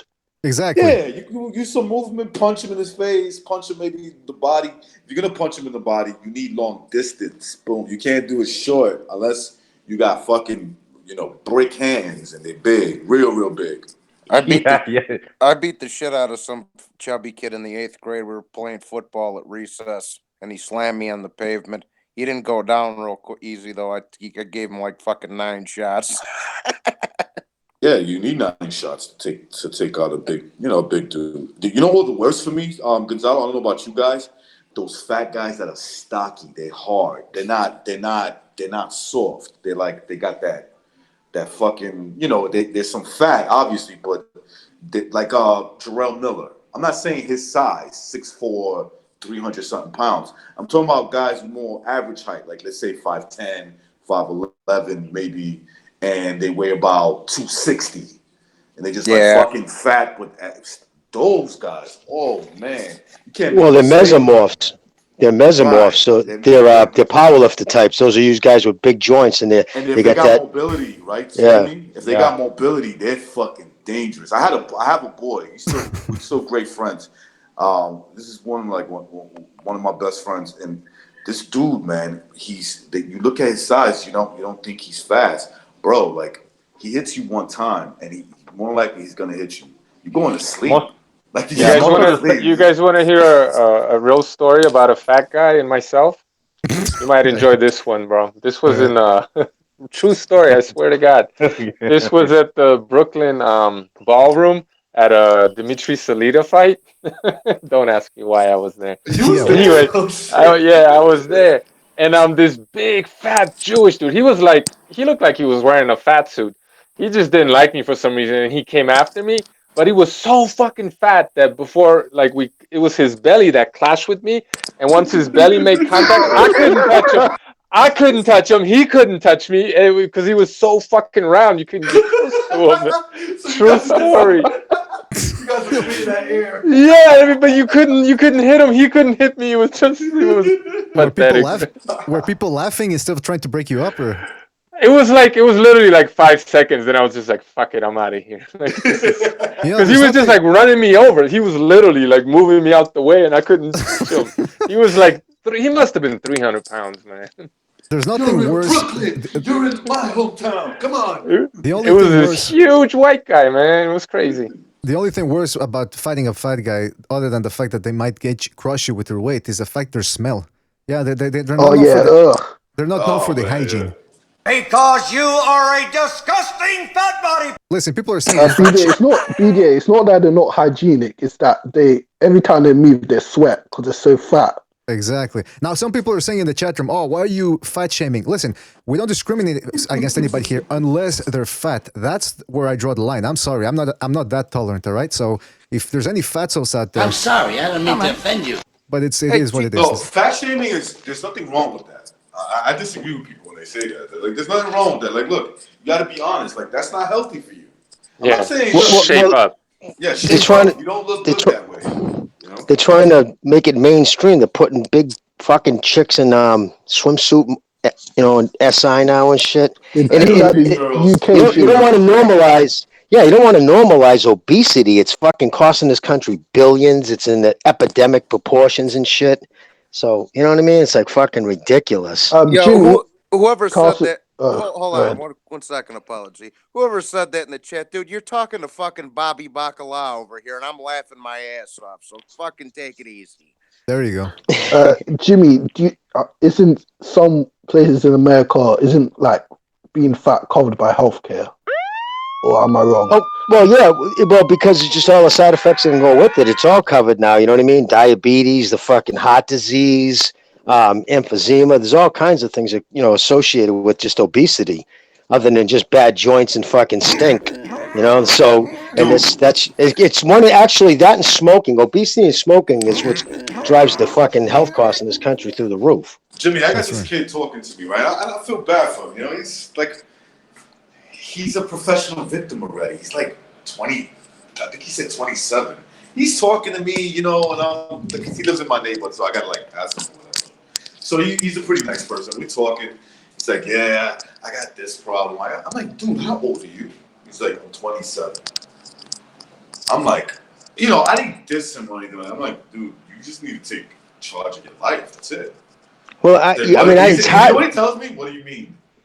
What do you mean by that? Like, well, dude, just take charge of your life. That's it. I don't envy these kids in their 20s nowadays. You got these fucking women on YouTube and TV commercials trying to denounce everything about manhood and fucking masculinity.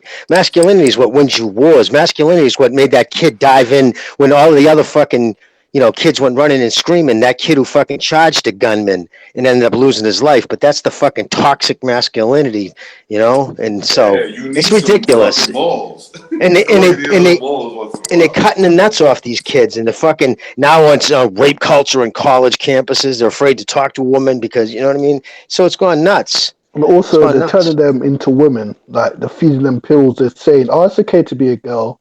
It's okay to put lipstick on and wear mother's clothes."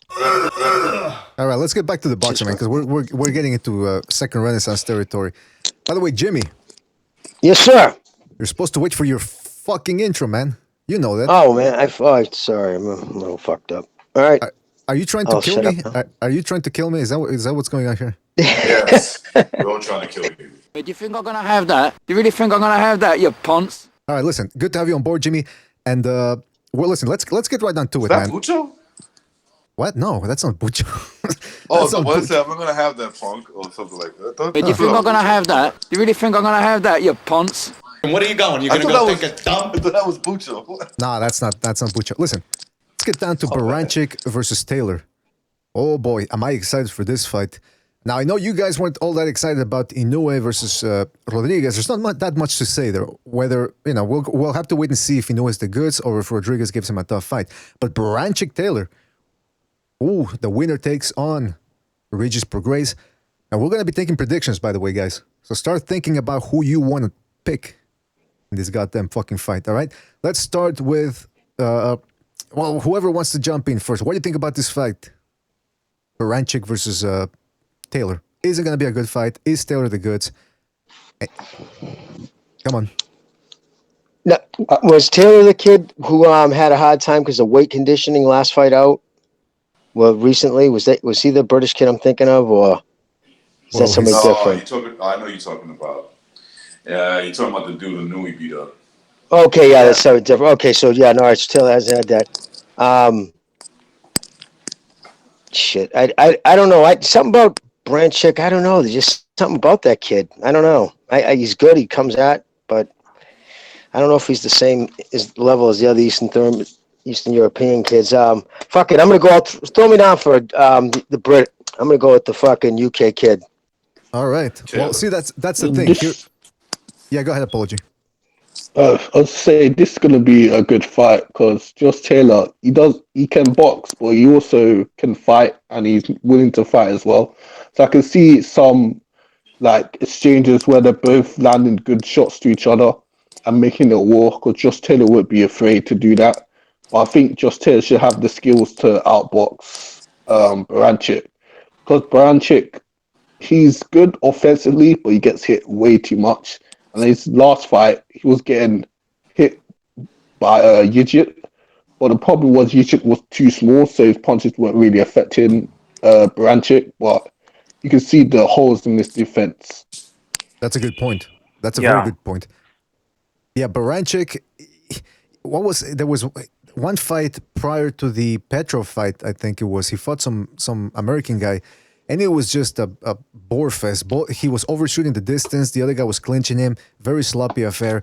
And I think it was Steve Farhood who said that in the commentary. He said that this fucking Baranchik, he's not evolving. He's actually Jimmy, please mute your mic, man, because there's some background noise. That Baranchik he's not evolving as a fighter. And he's a strong dude, that's for sure. But he just seems to rely too much on his strength. And let me tell you, Taylor is...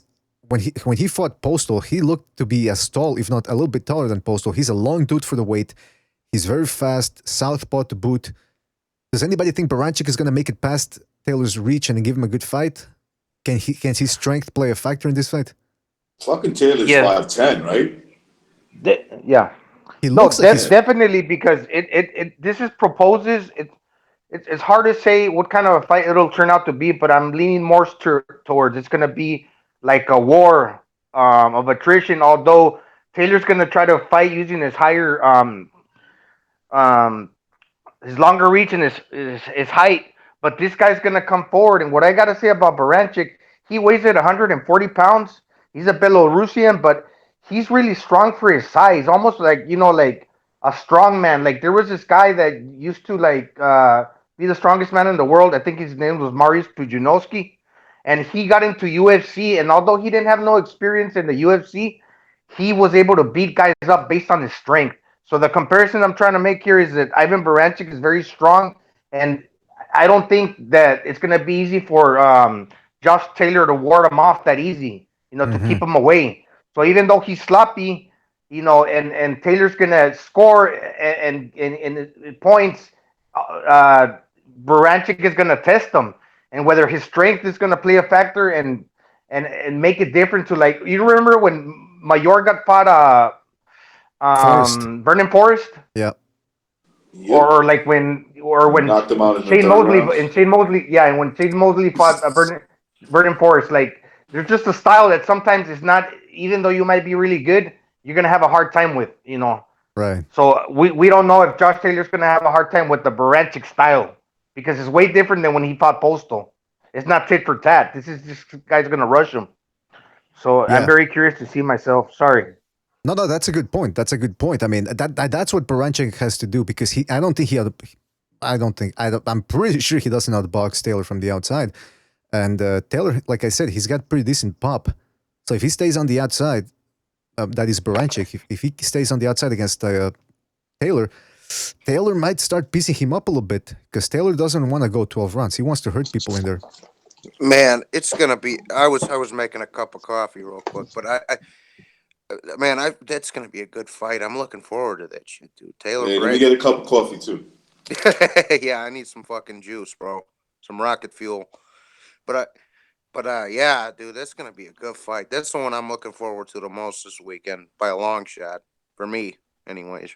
Now, what I like about Taylor is he's wearing those old school Scottish trunks. You know, the ones Ken Buchanan used to wear, the ones with the square. Yeah. So yeah, he looks old school like that. But he is Scottish, by the way. He's not from Britain, and so. Fuck you! Oh shit! What the fuck? Sorry about that. No. No. Sorry about that. Jesus Sorry. Christ. Yeah, that was too loud, man. That was too fucking loud. That's not what I wanted to play. I wanted to play this. Hold on a second. Trouble with Scotland is that it's full of Scots. Anyway, listen. The point is, I'm looking forward to a very good fight, man.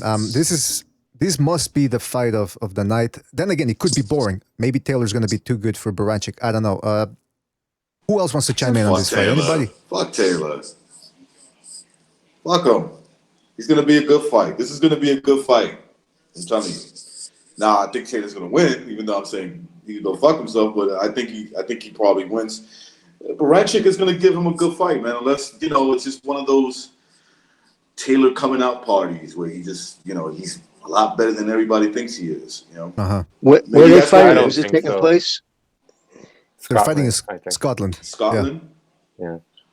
I don't think it's going to be a walkover, but I don't think so either, man. I'll be surprised if it happens. I think the White Russian will he might knock him down early, but I think he'll hit him with something hard and give him something to think about at the very least. And then it's going to take Taylor a while to reset, and then toward the end, I think he wins the fight going away. Maybe even stops Baranchyk late. I wouldn't bet on it though, but I think it's going to be competitive early on, and then Taylor will, as Maxie would say, his class will tell over time. Well, people. See, I've only seen Baranchyk like twice, dog. I'm trying to think the last. Me time too. I don't think that many times. I think I've seen him once. I've seen some highlights, but it looks good. I mean, maybe I'm going by like what you guys talk about. You guys that follow him more. And Taylor, again, I haven't seen a lot of him either. So just going to take an educated guess and say Taylor wins, but it's going to be a good fight. Yeah. Was that just by luck it ended up in his country, or is the whole tournament being held there? I was just weird that he's the star. Okay. He's probably the most popular participant in the tournament. Yeah, same thing happened with Regis Prograis. He fought in Louisiana. Right. Because that's definitely an advantage. It's like, so, you know what I mean? If I was in that tournament, I'd be like, wow, that's kind of an advantage giving him a home fucking fight. Think about it, Jimmy. You could go home, you go relax. You don't have to stay in a fucking hotel. You know what I'm saying? And just every every punch you throw, even if it clips the gloves, and it's judges are human. They respond emotionally to if the crowd. That's why I'm in favor for judges wearing those sound deafening things so they don't hear the sound of the crowd. They proposed that. I think you need sound for to hear the punches though, right? Like that's. I agree. You got to hear I think the other guy screaming. Yeah, like remember Shane Mosley screaming and when fucking Vernon Forrest hit him with a body shot. If you want to hear that, it sounded something like that. remember what Tyson said. Bro, he said, "Oh." Yeah, remember what Tyson said? They would cry like a bitch when I hit them to the body. Yeah, he said he was making feminine gestures and shit over here. Yeah, it was going like. He also said he was going to eat their children. I'm going to eat their children. You know what? You guys bring up the good point that first of all, Taylor has only fought all the fights. His recent fights in Scotland, I believe. He hasn't gone on the road. You have to assume that if he does get to the final, he takes on Prograis, it's going to be either in a neutral location or somewhere in the United States. But can Baranchyk get a first shake in this fight? No. Yeah, nah. Well, there you go. Postal didn't. Well, that's what I asked. Usyk didn't get a fair shake against Briedis in Latvia. I mean, that was too close for comfort for me anyway. Yeah, I'm with you on that one too. They had it 7. I think they gave it a split. Was it a split decision? Majority, I think. It was majority. Like 7-5, but I was like, that fight was really more like 9-3, bro. Yeah. Precise. Fucking Broner Pacquiao was a little too close for comfort for me, bro. Them dudes had an 8-4 and shit over here. I was like, what 4 rounds you give Broner, bro? What the fuck, man? Baranchyk has got to go in there and just, beat the shit out of him, like if he could do it. Yeah, basically that's how he fights. Like he throws a lot of shots to the body with both hands, and he throws like these looping overhands. J-Rock and Hurd, right? Like, come on, Hurd is like the A side, And Well, like J-Rock would have to beat the shit out of him, and he did. Gonzalo made a very good point that Baranchyk needs to let it all out in this fight. He needs to walk. He's going to have to walk through fire because if he stays on the outside, he probably gets beat up or outboxed. He needs to get into his fucking brain. You're going to take punches, but at least if you take some, you're going to be able to give some back. And he's a pretty strong dude, man. I mean, I'm looking for a picture here of the guy. He's built like a fucking tank. Yeah. He looks like one of the strongest men in 140 pounds. Right. Like not just boxing, just like physique wise in the world. He looked like he would have gave De La Hoya some problems when he was 140. You ever see how big he looked at 140? Yeah, De La Hoya was. By the way, recognize there's too much. there's too much clipping from your end. I don't know what's going on with your microphone lately. You know, I can't use my. Sorry, man. I'll fix that. I can't use my wireless shit because it's like I fucking hear other people talking on it when I'm doing the podcast. Oh yeah, you hear the ghost voices. Well, you're gonna have to do No, something. you guys would be talking in the middle of it and be like, "I know, right?" It's like some chick saying, "I know, right?" Well, actually, that's actually the show. Oh my God, that's actually the show when we start gossiping. Listen, I'm gonna put up a picture of Baranchyk there. Look at this fucking guy. Look at his shoulders, man. This guy looks like a bodybuilder. Listen. He might be able to walk through Taylor's punches. You never know. The fight that really impressed me, or the only fight he's really impressed me in, was when he beat up poor Peter Petrov, who's a pretty decent fighter, and Baranchyk just massacred him. So you never know. Maybe he can get inside and work Taylor's thinner body. I don't know. But you know what? Enough talking. Let's get to some predictions here. Prediction time. All right. Let's start with recognize. Prediction time for this fight. Baranchyk Taylor. Come on. Taylor, unanimous decision in a good fight. I think it starts good in the first 6 rounds. Taylor kind of wins going away, wins the later rounds. The second half of the fight, a little bit more convincing. And that's where the margin would be, where he wins the fight. Is it going to be an interesting fight? Yeah, it would be an interesting fight. Right. I'm not saying it's going to be action-packed throughout the whole fight, but it's going to be tactical, and it's going to be pretty interesting. All right. Johnny, how about you? Taylor points in a close competitive fight, like an 8-4 type of deal. 8-4 type of deal. All right. Jimmy, I know you already gave it to us, but you want to maybe change your mind, or you want to reiterate your point? No, I'll go with Taylor with I always try to, because obviously there's no money on it. I don't really care. It's not like we're keeping score and you're going to humiliate me at the end of the year. Just giving somebody an idea. But I want to pick something different. How about Taylor majority decision? That means the fight's actually... What's that? But you mean that means the fight's going to be so close, they're actually going to make it a draw. One of the judges is going to have it a draw in Scotland. Is that what you're saying? Yeah, see, that's maybe a little bit of a stretch, but I want to be different. But all right, you just scared me. Okay, I don't want to sound too much like a donkey, so I'll just go unanimous decision. Shit! Come on, man. No, you went for. All right, no, you want fuck it. I'm gonna stick with it. Yes. Yeah, stick. Majority draw. Josh Taylor. You know what it is? I hear the bag you're working there. I think it should. I'm pretty sure it's cookies or chips, and it leads me to believe you just smoked some ganja. That's why you're getting paranoid. Dude, what the fuck? Are you in the room?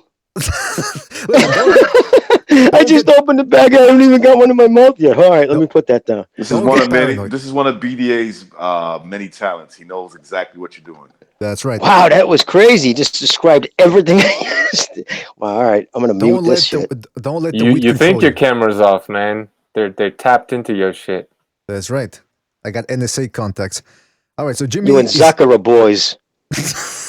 That guy looks like a fucking robot, man. That's not a meme. All right, so we got Jimmy's prediction. Precise, how about you? Vicious first round knockout for. I'm just trying to be different. Right. Yeah, I mean, I'm on board with everybody else. UD Taylor, 7-5, 8-4, kind of a deal. All right. Let's go with Gonzalo. Prediction time. First, I was just going to ask a question real quick. When you mentioned draw, what happens when somebody ends up in that situation in a tournament? Who advances? That's a good fucking question. The most popular guy. Yeah, probably. The one with the bigger dick. But anyway, that's the question. Well, that would be me. A majority gonna draw. say- If it's a majority draw, he would. You know what I mean? If he gets 2 of the 3, or that's more of a split decision, right? Yeah, that's a very good fucking question, man. I think that's a split decision win. No, if 2 of the 3 judges, if one has it for Branchak, the other 2 have it for. You know what? Let me make a couple of phone calls and we'll get it straightened out. All right, but let's get to the All right, predictions. thank you, brother. That's what. But I was that's just gonna say, okay, just as far as a fight, I think that it's gonna be a tough and sloppy fight, for lack of a better word, because this guy's gonna come forward in Baranchik and is gonna pressure the more technical fighter. But it's gonna be a fight where I think Baranchik is gonna out hustle him ever so slightly, and many people are gonna see that he actually beat the Scotsman, but based on Josh Taylor's more effective and clean shots, they're gonna give him a split decision in his hometown. But many people are gonna say like, oh, well, actually the other guy won, but based on aggression. But his punches weren't so clean that the sharper shots from the local guy was gonna eventually give favor him. So did I understand you correctly, Taylor, by split decision? Yes. Fantastic. And we got apology. 11th round TKO for Taylor. Oh, now are you saying he's gonna drop and TK, like legit TKO, or it's gonna be a cut or something? Legit. He's gonna break him down and then stop him. The ref's gonna stop the fight. Well. Apologies coming in with the heat on this one. Now Bucho's not here. Wasn't he in the? No, he's not in the chat room anymore. I will go ahead and say unanimous decision for Taylor. All right, now let's get to the interesting stuff here then. If he does indeed, everybody's picking him to win this fight. He takes on Prograis. Same question I asked everybody regarding Inoue. If Taylor wins this tournament, regardless of whether it's close decisions or sloppy decisions, does he make it into the top 10 pound for pound? If he wins impressively and he wins the tournament, yeah, you gotta put him in. Look, those, at least for me, man, my criteria is like beating your division. Yeah, Beating your division. I think that's a good criteria. Yeah. Yeah. Like, look, Terrence Crawford, pound for pound wise, skill wise, it's not that good. But I give him some credit for winning, his division, or at least winning every belt, even though I think it was very weak at the time. Yeah, and it was also tailor-made for him. Yeah, weak, exactly. But I'm gonna give him the credit for doing that, because I think it's a litmus test to like the kind of talent you have in terms of like dictating pound for pound. So yeah, Taylor wins and he does it in impressive fashion. You gotta consider him there. I'm not gonna have an argument if somebody has him in the top 10. Well, I will say this, man. Like I said, Ring Magazine, they have Inoue top 10 pound for pound.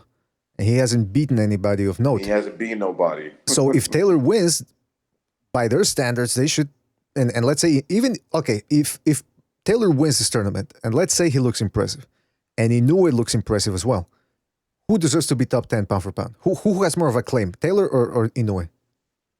Inoue. Both of them. Both of them evenly, just about. Yeah, the lower tier, maybe like because 7 or 8. If he beats Rodriguez in impressive fashion, and then he goes in there and he does a good job against Donier. Talking about Inoue here, I mean you got to be impressed with that, right? Because Inoue, Donier looks dangerous going back down to 118. Maybe that was his natural weight all along. Obviously, it could be that. And the same thing for Taylor. If Taylor goes in there, beats Baranchik in convincing fashion, beats Regis Prograis in convincing fashion. How can you not be like they're both even? Yeah. Yeah, maybe Inoue higher. Maybe Inoue higher based on how he wins, because he's a power puncher, and like the way he knocked out Payano, if he's able to do the same to an undefeated fighter, and look, I have Usyk over Puerto Rican Rodriguez. Yeah. I have Usyk over Lomachenko. To me, it could go either way. Lomachenko has beaten his opponents in more brutal fashion most of the time. in more brutal fashion. But I like the fact this is just going to the point, like who deserves it over the other one. What I like about Usyk a little bit more, what like tips it in his favor is he's doing this shit in these guys' backyard. Not that Lomachenko's fighting in the Ukraine. He's not doing that. He's fighting in America. Most of these fights are on the road for him. But he did it in a tournament fashion. He took all the belts. There was no political barriers to get over. It was just like you guys sorted out for yourself who was the best. And he proved to be the best at that weight class by a pretty good margin. You know, not like an edge. No, it was a pretty good margin that he was the best. So for me, that tips him over a guy like Lomachenko. Yeah, but recognize. So what do you think about how, like, usually they don't include the heavyweights in the pound for pound list, and now that Usyk has gone up to heavyweight, doesn't that just put him out of the conversation because he relinquished his, No, his belt? he's a cruiserweight. No? Okay. He's a cruiserweight, Gonzalo. He's still a cruiserweight. And he's going to go up, and if he's able to do something up there, he's just going to prove his point as a heavyweight fighter. To me, then he becomes the baddest person in boxing.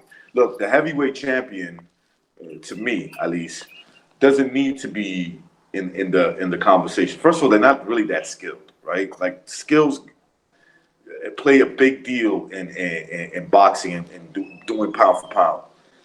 They're not really that skilled, but what they are is the baddest motherfuckers in boxing.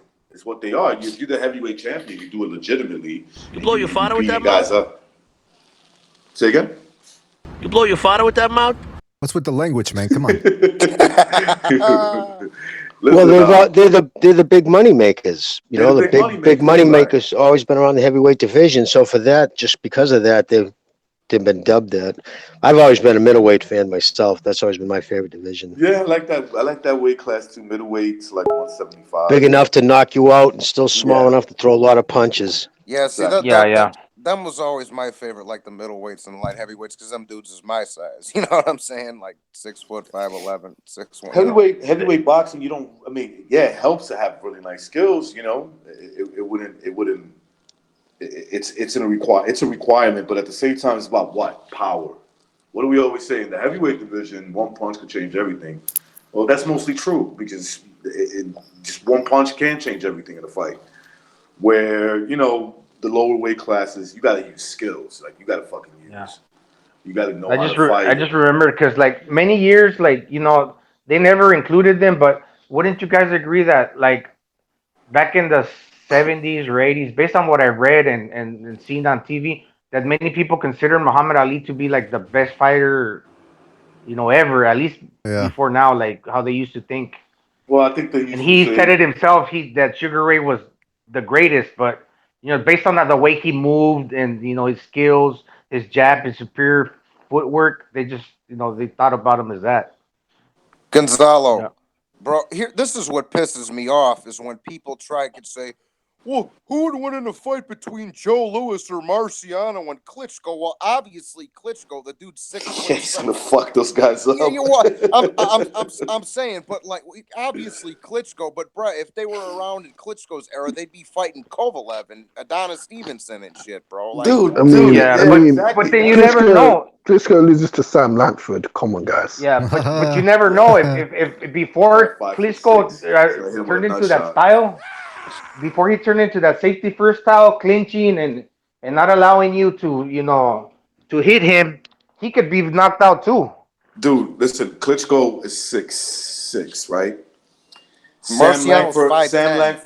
This is a giant cock. Sam Langford could walk between his legs, and you would think that that's Klitschko's balls. Like, oh, jeez. I'm just being honest. Like, come on, the guy's he's a midget compared to him.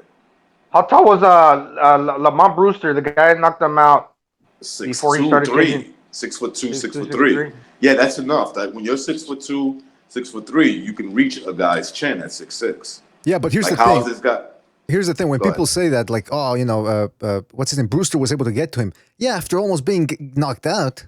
The guy took a horrible beating. Almost get knocked out and too. fantasy matchups are supposed to be prime for prime, not like you don't get to cherry pick the weakest Klitschko and put him in the ring with the best version of whomever, right? You're supposed to pick the best versus the best. That's right. Yeah. Exactly. It's like this whole thing with when they try to give Floyd Mayweather credit for beating Canelo. Like, oh, he's the only guy that beat Canelo. It's like, yeah, you can't compare that Canelo to now. Oh, yes, you can. I'm like, why? Because he was undefeated. What the fuck does that mean? He was undefeated coming into that fight. I'm like, yeah, he was also 22, 23. And he was also like, not as big as he is now. Yeah, you don't debate people who don't understand nuance. Yeah, like, you know what I mean? Like, I'm not getting into this argument. You don't know anything. Yeah, I think like a Rocky Marciano would be like a light heavyweight or something. Yeah, that's what I said, Gonzalo. He'd be fighting Adonis Stevenson and Vosdick and shit. Well, he was 5'10". He was 5'10", a $190. So yeah, like he would be in today's boxing, he would be a fucking light heavyweight, or he would be the weight of most light heavyweights going in fight night, 190 pounds. Yeah, and those guys, the guys today, would probably beat the shit out of Rocky Marciano, like just skill wise. But if you put some skills on Rocky Marciano and update it to today, he probably knocks most of these guys out. I think a good fight would be like Rocky Marciano against maybe a Golovkin. See, Rocky and like if you threw Rocky in there with like Beterbiev or Kovalev, that's a good fight, bro. Like even if they're not. Those guys are bigger than him, Johnny. Yeah, I know. But they're not. You're right. But you're right. It's they're not much bigger than him, but yeah, they're a little bit bigger. Yeah, they're a little bit bigger. Yeah, all of this like Joe Louis would be like a cruiserweight, no? Yeah, exactly. He would be. Absolutely. Yeah, Joe Louis would be a cruiserweight. He would be. And he would be a dangerous cruiserweight. And he would be. Well, that's what I say, bro. Like when you're comparing guys from different eras, it's one thing to compare like Ray Leonard to Floyd because they only fought 20 years apart. But don't be bringing some dude up from here from fucking 1912 and trying to compare him some guy to 2012, bro. Like, come on, bro. You can't do that. Weren't there like always like giants in the past, like the Primo Carneras, the Jess Willers of the world? Yeah, but those guys. That was once in a while. Let me ask you guys something. Have you guys seen Sam Langford fight? No. Exactly. Yeah, fucking hell. It's 10 times worse than Klitschko. I mean, look. Okay, he was good for his time. He was good for his time, and that's how they fought back then, and whatever. Okay, give him credit for that. But don't tell me no 5'6" guy's gonna beat a guy that's 6'6". Like, look, I'm not having this conversation. This is gotta be one of the most amazing 5'6" guys in the world, bro. Ain't Pacquiao 5'6" or something like that? 5'5" and a half? Exactly. Let me explain something to you. Like this is, I know this pisses people off, but like Manny Pacquiao, from what I saw he beats the shit out of Sam Langford, bro. He kills him. He kills that dude. The one that I saw, he kills him. He doesn't beat him. He murders him. Bro, you don't think Pacquiao would smoke Henry Armstrong, bro? Come on. Those guys, they could have. These guys, look. If you want to update the skills and say, I believe that they would have the same skills today as the guys today. I don't know how you do that, but for the sake of your argument, then I could say maybe you're right. Maybe it's a better fight. Maybe your guy can win or whatever. But you're telling me to go off what I just saw. No, those guys don't beat fucking Manny Pacquiao. Yeah, bro, that's what I'm kind of saying, recognize, bro. Like, it's one thing if you want to compare, like, a guy from, like, the 70s or 80s to now, but don't be bringing some dude back from fucking 1920s. Yeah. Telling Sugar Ray Robinson. I love this argument. Oh, he would have killed Floyd Mayweather. No, he would have not. He would have never touched him. Like, he would have never hit him. I mean, he used to fight with his hands down all the time. Floyd would have tap, and beat him to a decision. See that one to me kind of depends on if you took Ray Robinson and brought him up to nowadays, or if you took Floyd and stuck him back then, bro. Like that. And that's what I mean, Johnny. What you just said. I said if you want to enhance somehow their skills from today and say, look, this is what their skills would have looked like had they been fighting in today's era.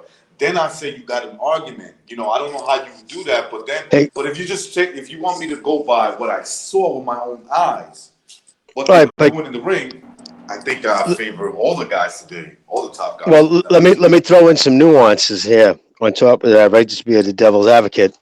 Now, if you're talking prime talk about what era, would Floyd be able to survive 15 rounds back then against them? And remember, the rules have completely changed. Not completely, but there's a lot of rule changes. Shit that you could get away with then that you don't get away with now. Hell no, Remember, Floyd wouldn't. and remember Floyd, and Floyd had his own private fucking on-call there that dude who did all his fights. I mean, Jimmy, they let elbows go by. They let headbutt, and they were just wanting to split you open. It was rough and tough. And Sugar Ray Leonard was easy to slip punches too. Robinson, but that's also 15 rounds, and so there's also those other things to work in. So I think that'd be a closer fight than people realize. Jimmy, all that stuff in. What's up, brother? If you stuck Floyd and threw him back in the 1950s with Ray Robinson, Floyd gets his ass beat, bro. He gets his ass whooped. Well, that style wouldn't have been allowed. The mob wouldn't have let him fight. You know what I mean? That's the reason why. Because if you could be like there was defensive fighters, but you had to throw back. You had to make the fight. I mean, it was a different time. It was a different era. They used to stop fights because of that. The referee used to warn people come on, guys, fight.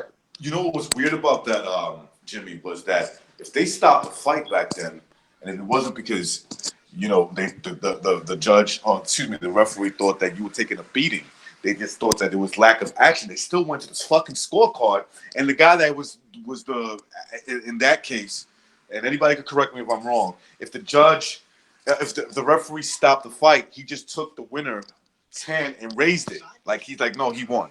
Yeah, and bro, and like I say, and plus, if you stuck Floyd back then, like somebody like Floyd, bro, they're putting him in this tiny ring for 15 rounds. Yeah, no help from the judge, no help from the ref.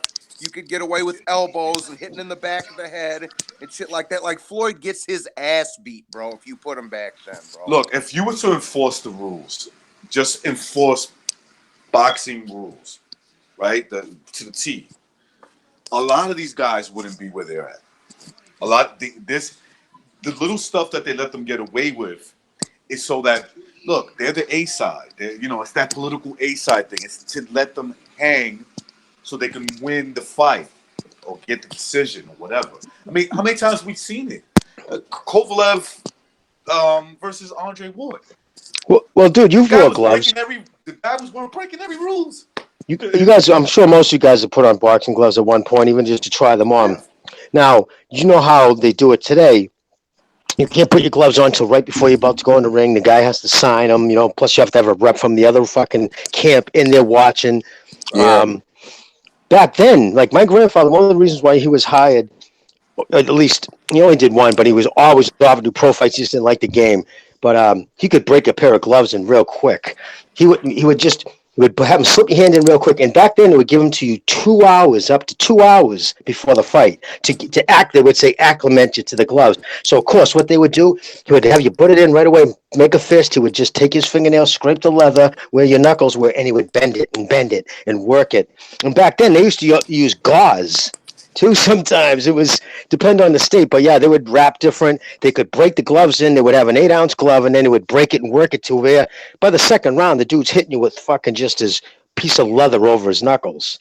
I mean, they've changed a lot. That's why look at those old pictures. Those guys' faces were just a fucking mess. Yeah, Carmen Bastillo and shit. Yeah, bro. They would never let fights go on like that now. Yeah, no. Chavallo with his eye bone sticking out of his fucking face and shit like that.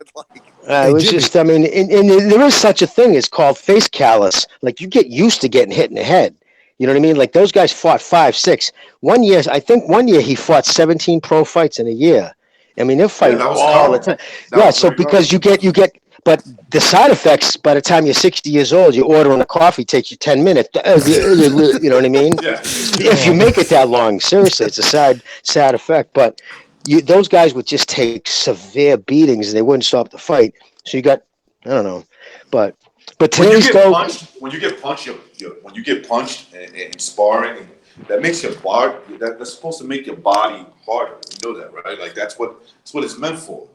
When you spar with guys, it's like because what is the proper way to like take a punch? Is to be tense all the time. To be tense meaning you're not fucking just going in there wiggly woggly and waiting for somebody to punch you. No, you're gonna get dropped. You stay tense, right? Your punches come out sharper, and they come out harder, and you harden your body. And punch resistance, exactly. Punch resistance, yeah.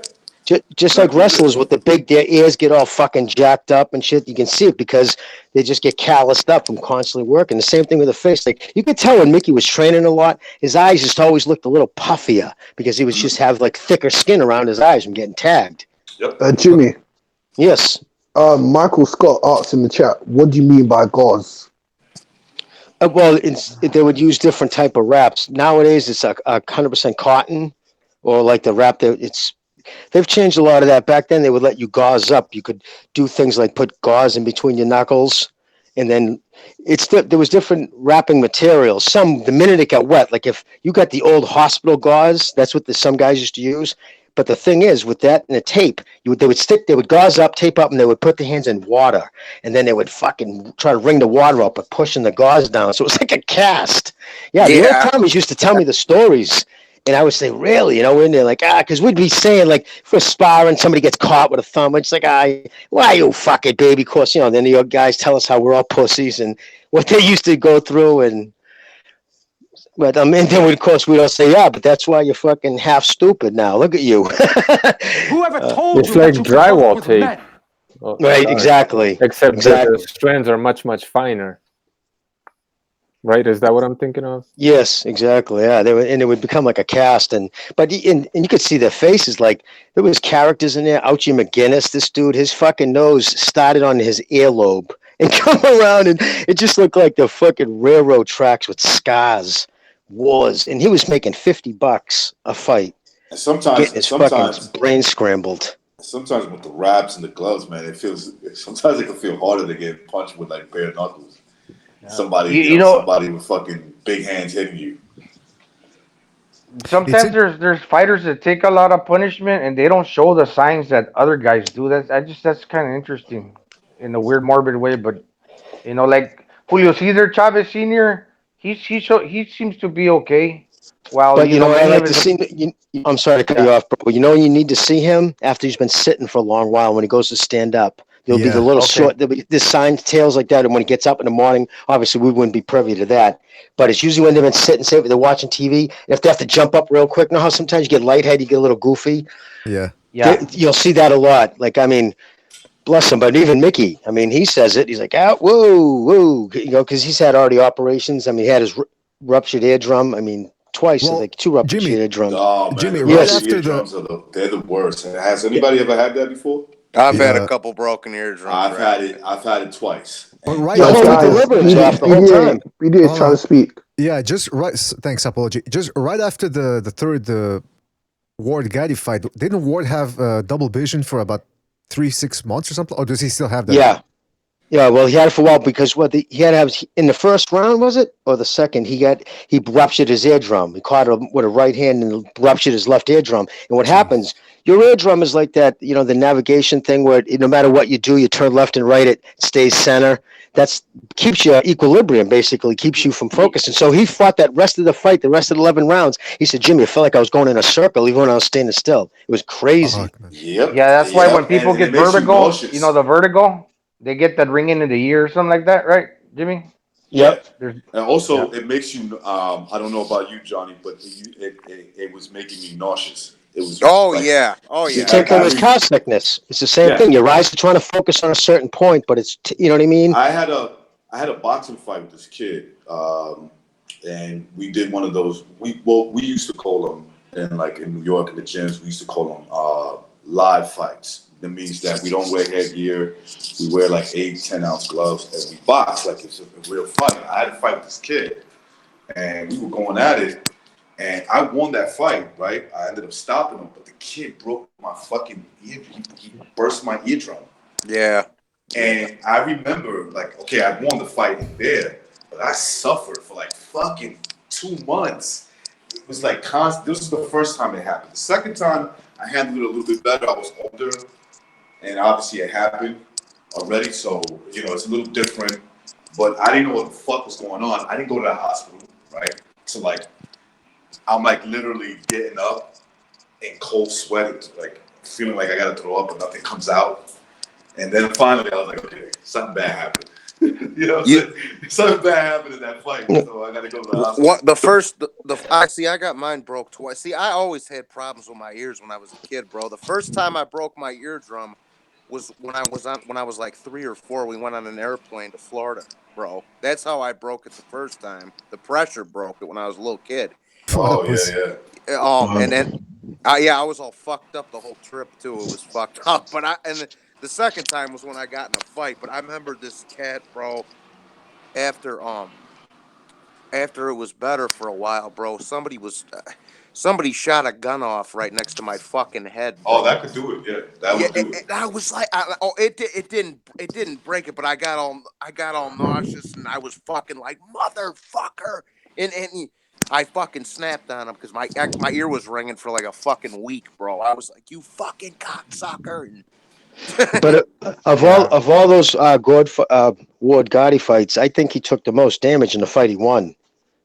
Yeah, that's right. Yeah, he took the most damage. Yes, you know something.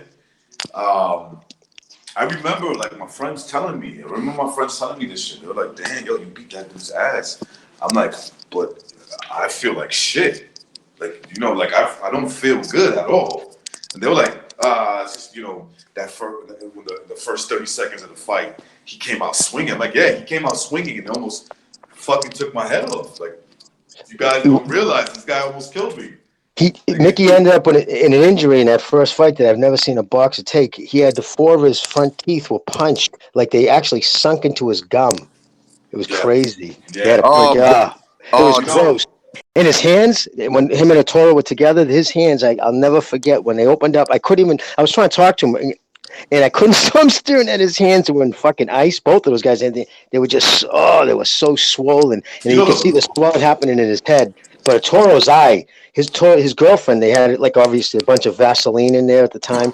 And his eyes were already shut tight. So to talk to us, his girl had to literally sit there and hold his eye open because he had his hands in ice. Just pull his eye open so we could we was playing baseball at the park one time in high school. This kid caught a fucking line drive right in the teeth, bro. Shit. yeah. Hey, Jimmy. Hey, because Arturo Gotti had good punching power, huh? Especially at that weight. Oh, yeah. Dude, he could crack. He could really crack. Yo, you know what? I would actually have, first of all, I would have to, it's interesting that you say that you think Mickey Ward took the more punishment in the first fight, because it seemed to me he was in the third one. It seemed as if he was on his way out before Gotti broke his right hand. I don't know if maybe I was seeing... that ruptured eardrum in the second fight still affected him brutally in the third. It was still a problem. Oh, I see. So it was the damage he took in the first fight. I mean, he took shots. Like we could literally, I was watching his head swell. Normally I'm talkative anyways, and Mick's like, man, what are you so quiet for? Because I was standing there looking at him like, damn, Mick, brother. God, I couldn't, and I remember what he didn't, and if I forget exactly what he made for that first fight, but it is peanuts compared to what these guys make today. Peanuts. I think it was under 100,000 after we got paid. You know what? It's interesting you mentioned also about Arturo Gotti. Gonzalo mentioned that, but recognize there's too much clipping from your end, man. It's How about now? Yeah, it's gone now. Yeah, it's a little bit better. Anyway, Gonzalo mentioned the punching power from Gotti. This guy would hurt. You know how I mentioned how Ward would hurt almost every guy he fought, even if he didn't beat him. Gotti was the same thing, man. I mean, this fucking guy had some real turnover on his shots, especially that left hook. And there's a video of him hitting the punching bag. And you can... Oh, sorry, BDA. Well, I'm just saying, you can see how he's turning over his punches. And I remember, I'll give you an example. When he fought Manfredi, Gotti's face was all sliced up and he was losing, he was getting tagged. Then he started going all out on the body, just body.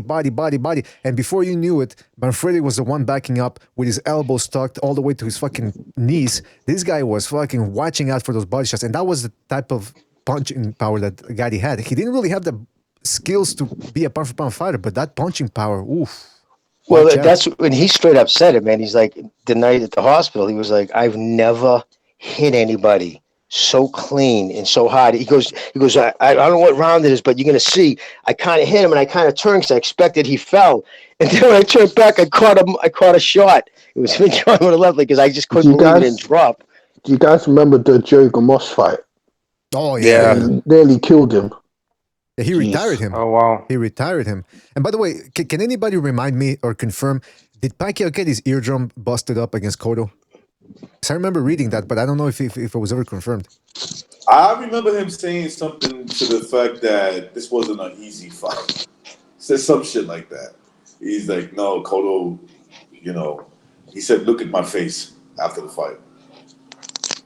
He could have busted his eardrum because, you know, Cotto hits hard. Like, you can win a fight, bro. You can win a fight and get hurt real bad in that fight. You know, it's it's you got to endure. You got to take a little stuff that would usually make you stop fighting. For that to win that fight, you got to ignore that. You got to say, no, I'm gonna ignore that and just keep going forward just to beat this. Person. Rest in peace, Arturo. I'm pretty sure. Yeah, I'm pretty sure there's been boxers that have won fights in the ring, but actually died like a day later or so. I think Dude, I'll give you an example. I have two friends that got into a street fight. They were both boys. I knew both of them, and they got into a fight. And the guy that won the fight slightly, you know, he was the more aggressor, I guess. You know, dude, he didn't get hit as many times as my other boy. Went upstairs and he died in his sleep. Wait a minute, was this a lover's quarrel? That's the worst thing. Was this a lover's quarrel and he died of a broken heart, or what happened? Yeah, no. Actually, you're kind of right in the sense that they fought over a girl, right? Oh, come on. Well, it was a big misunderstanding. Like the dude that died, his girl was coming out of a club drawer. Nobody was helping her. Put it back in the car, brought it back to her mother's house. He said I was calling him the whole time. I was calling the guy that passed away. I was calling him to let him know that, yo, I got your girl. You know, he was explaining himself, and he turned out to be right. He was like, he needs to check his voicemail after he had his fucking phone off. I'm like, yo, I got your girl, and I'm taking her to her mother's house. And, you know, everybody was like, oh, we saw this guy with your girl. Looked like there was something going on. He was upset. They get into a big fight. And like I said, you know, they get into a fight. And I was there when they were going at it. And it looked like the guy that passed away, he looked like he landed the more shots, more bigger shots. But he went upstairs, went to sleep, passed away. You know what? Yeah, this is interesting you say that really fast because when you suffer, this is a good time to play apologies intro because of this whole fucking mess over a woman. Oh, hold on a second, that's not the right. Fuck, what am I doing today? Speak of the devil, and it shall appear. She just wanted the drama and you two to fight over her. That's what women do. Your punishment must be more severe. That's right. These women, well, not all women, yeah, they'll get you to fight even though, each other. Listen, man, even though the can I say something really fast? The girl's not at fault. The girl's not at fault. But go ahead, Gonzalo. Sorry. I got something to say after you, Gonzalo. Go ahead. I was just gonna say that's interesting because like one of the things they tell you not to do when you suffer a head injury is not to sleep. You know, they want you to stay awake. I don't know if that had anything to do with the guy dozing off that he just didn't. I think you're 100% right, Gonzalo. What happened was, nobody knows what happened because he went back to his apartment. Nobody's there but him. So we thinking that he just went to sleep. He probably didn't realize he probably was tired and didn't realize that's because you just finished getting punched a few times to the head.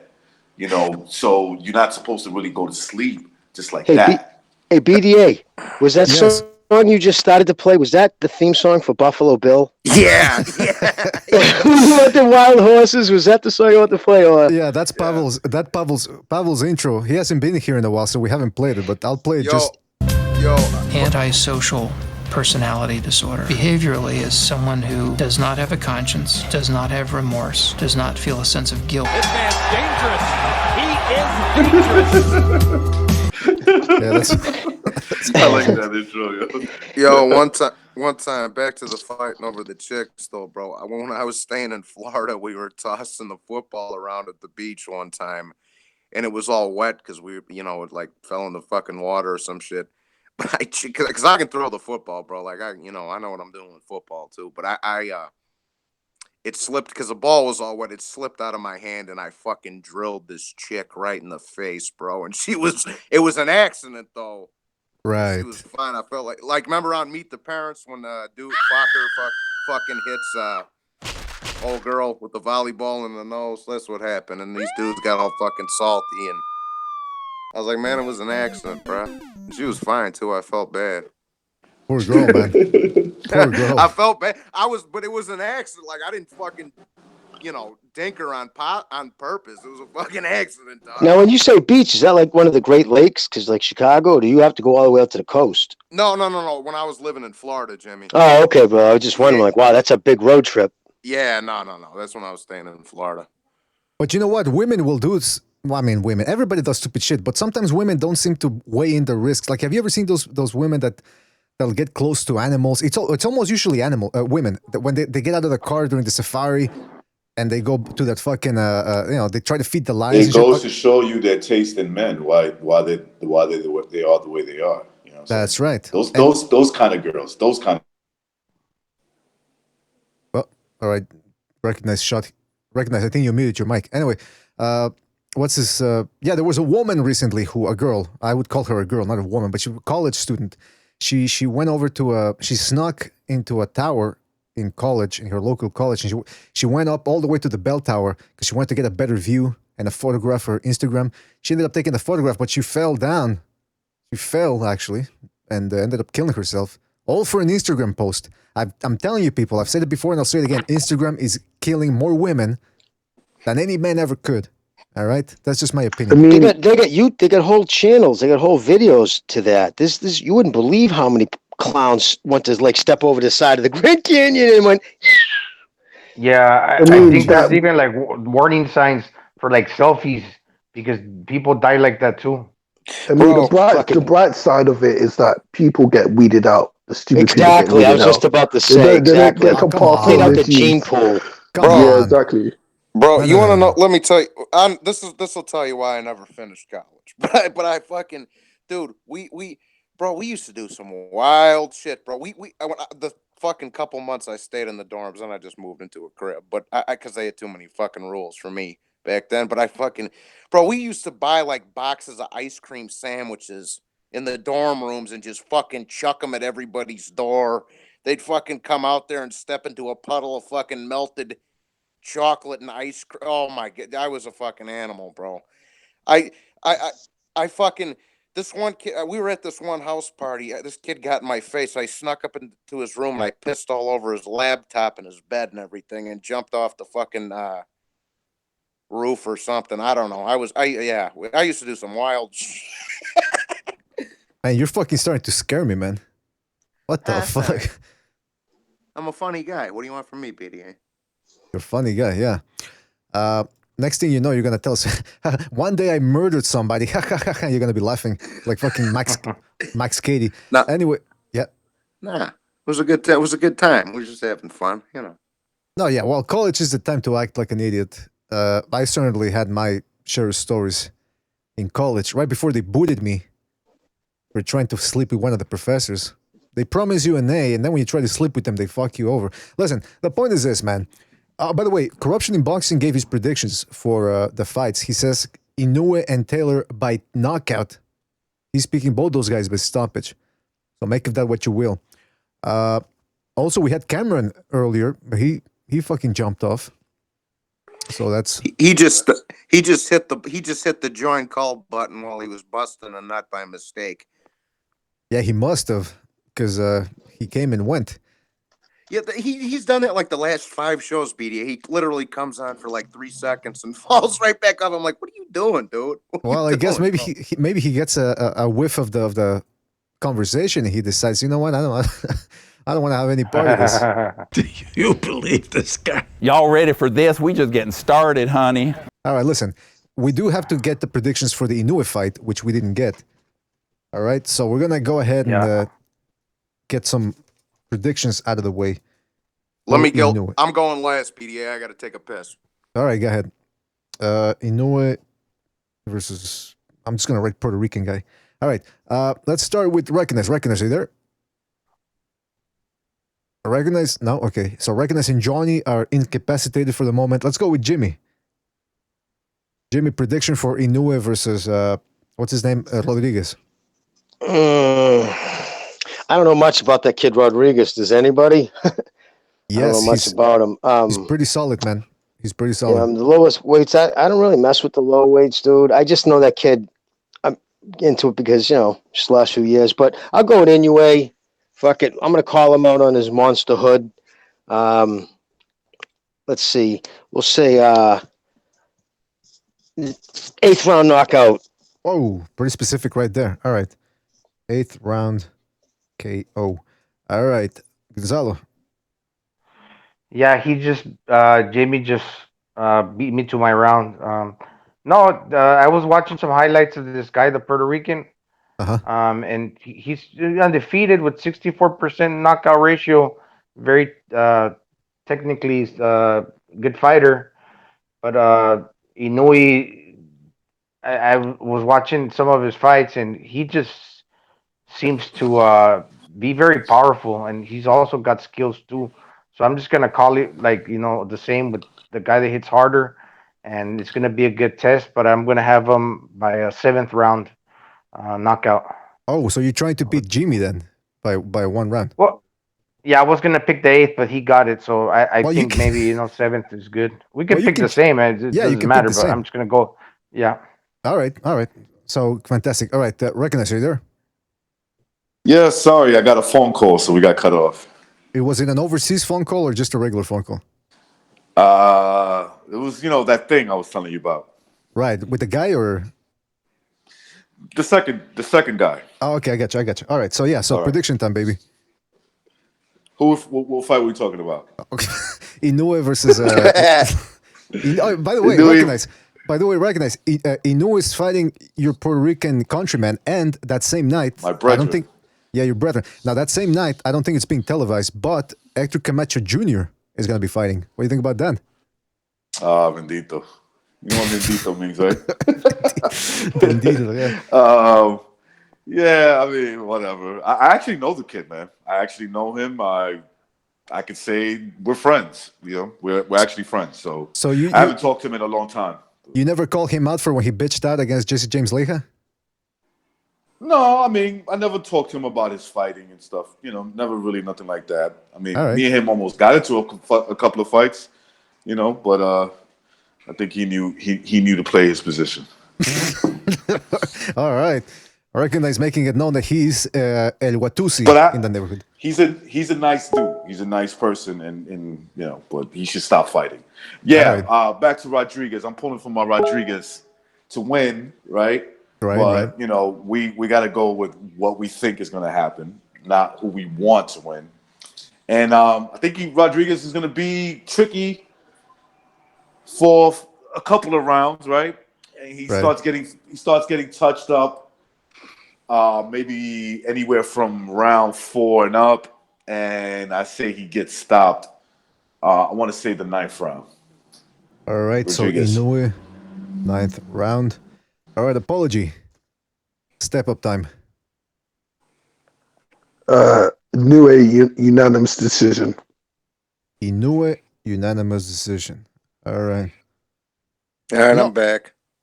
All right. Oh, yeah, Johnny, I forgot. All right. John Gonzalez says it's going to be a sad day for Puerto Ricans. Yes. Yeah, it's going to be bad. It might be bad. I don't know. All right. Johnny boy, yeah. I'll say Inoue 10 TKO. 10 TKO. All right. And I'm going to go ahead and say, that's right. Shit. You know what? That's right. That's your prediction? That's right. No. No. Hold on a second. Because it is a game, guys. You want to think it's not. The point is this. If you overthink things, you lock up and you don't make the right prediction. You have to just relax the mind, get into a zen mind state, and then you pick the fight. All right? So right now I'm overthinking it because I was going to say either it goes to a decision or Rodriguez starts taking a beating and his corner stops it. So, but I'm you know what? I'm going to take a risk and I'm going to say Inoue by decision. Who else picked him by decision? Apology.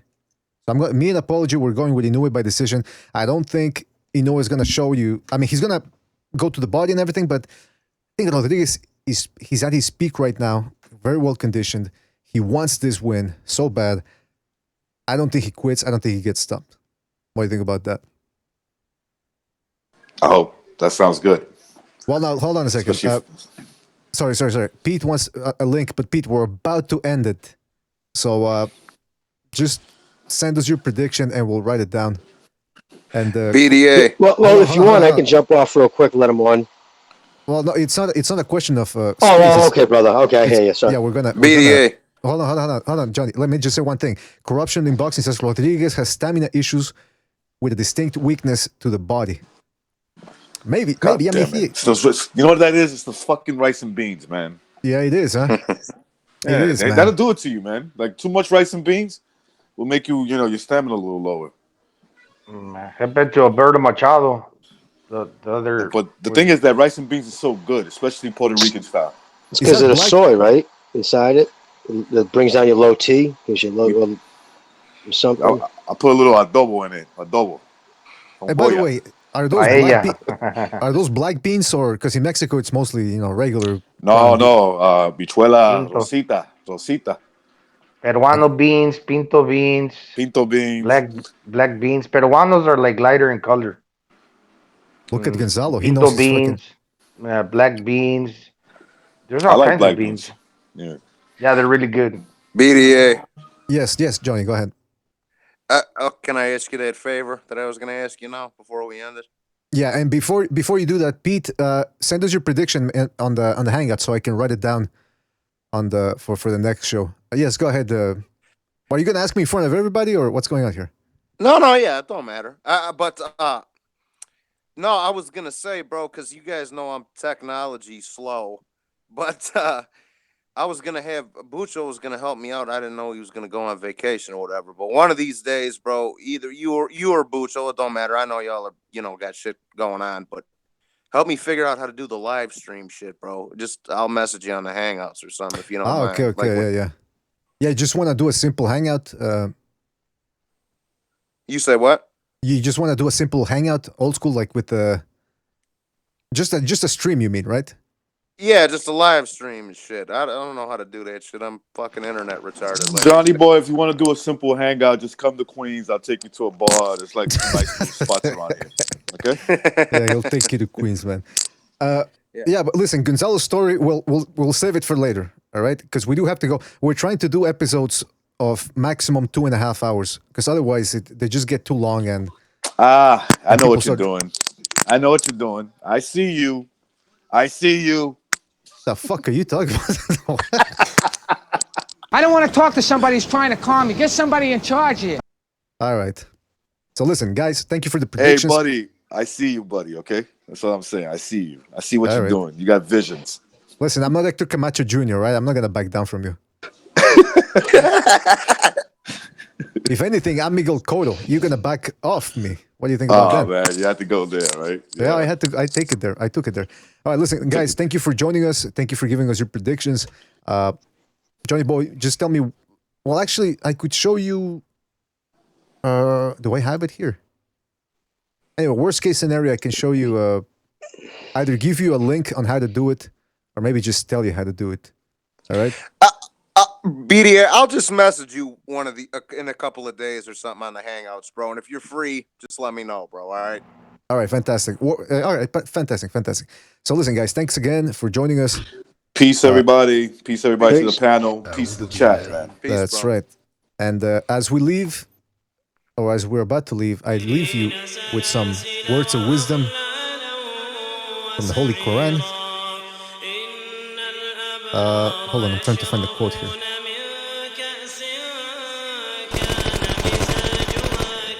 All right, you know what? No, I can't find the quote. But anyway, we'll leave the quotes.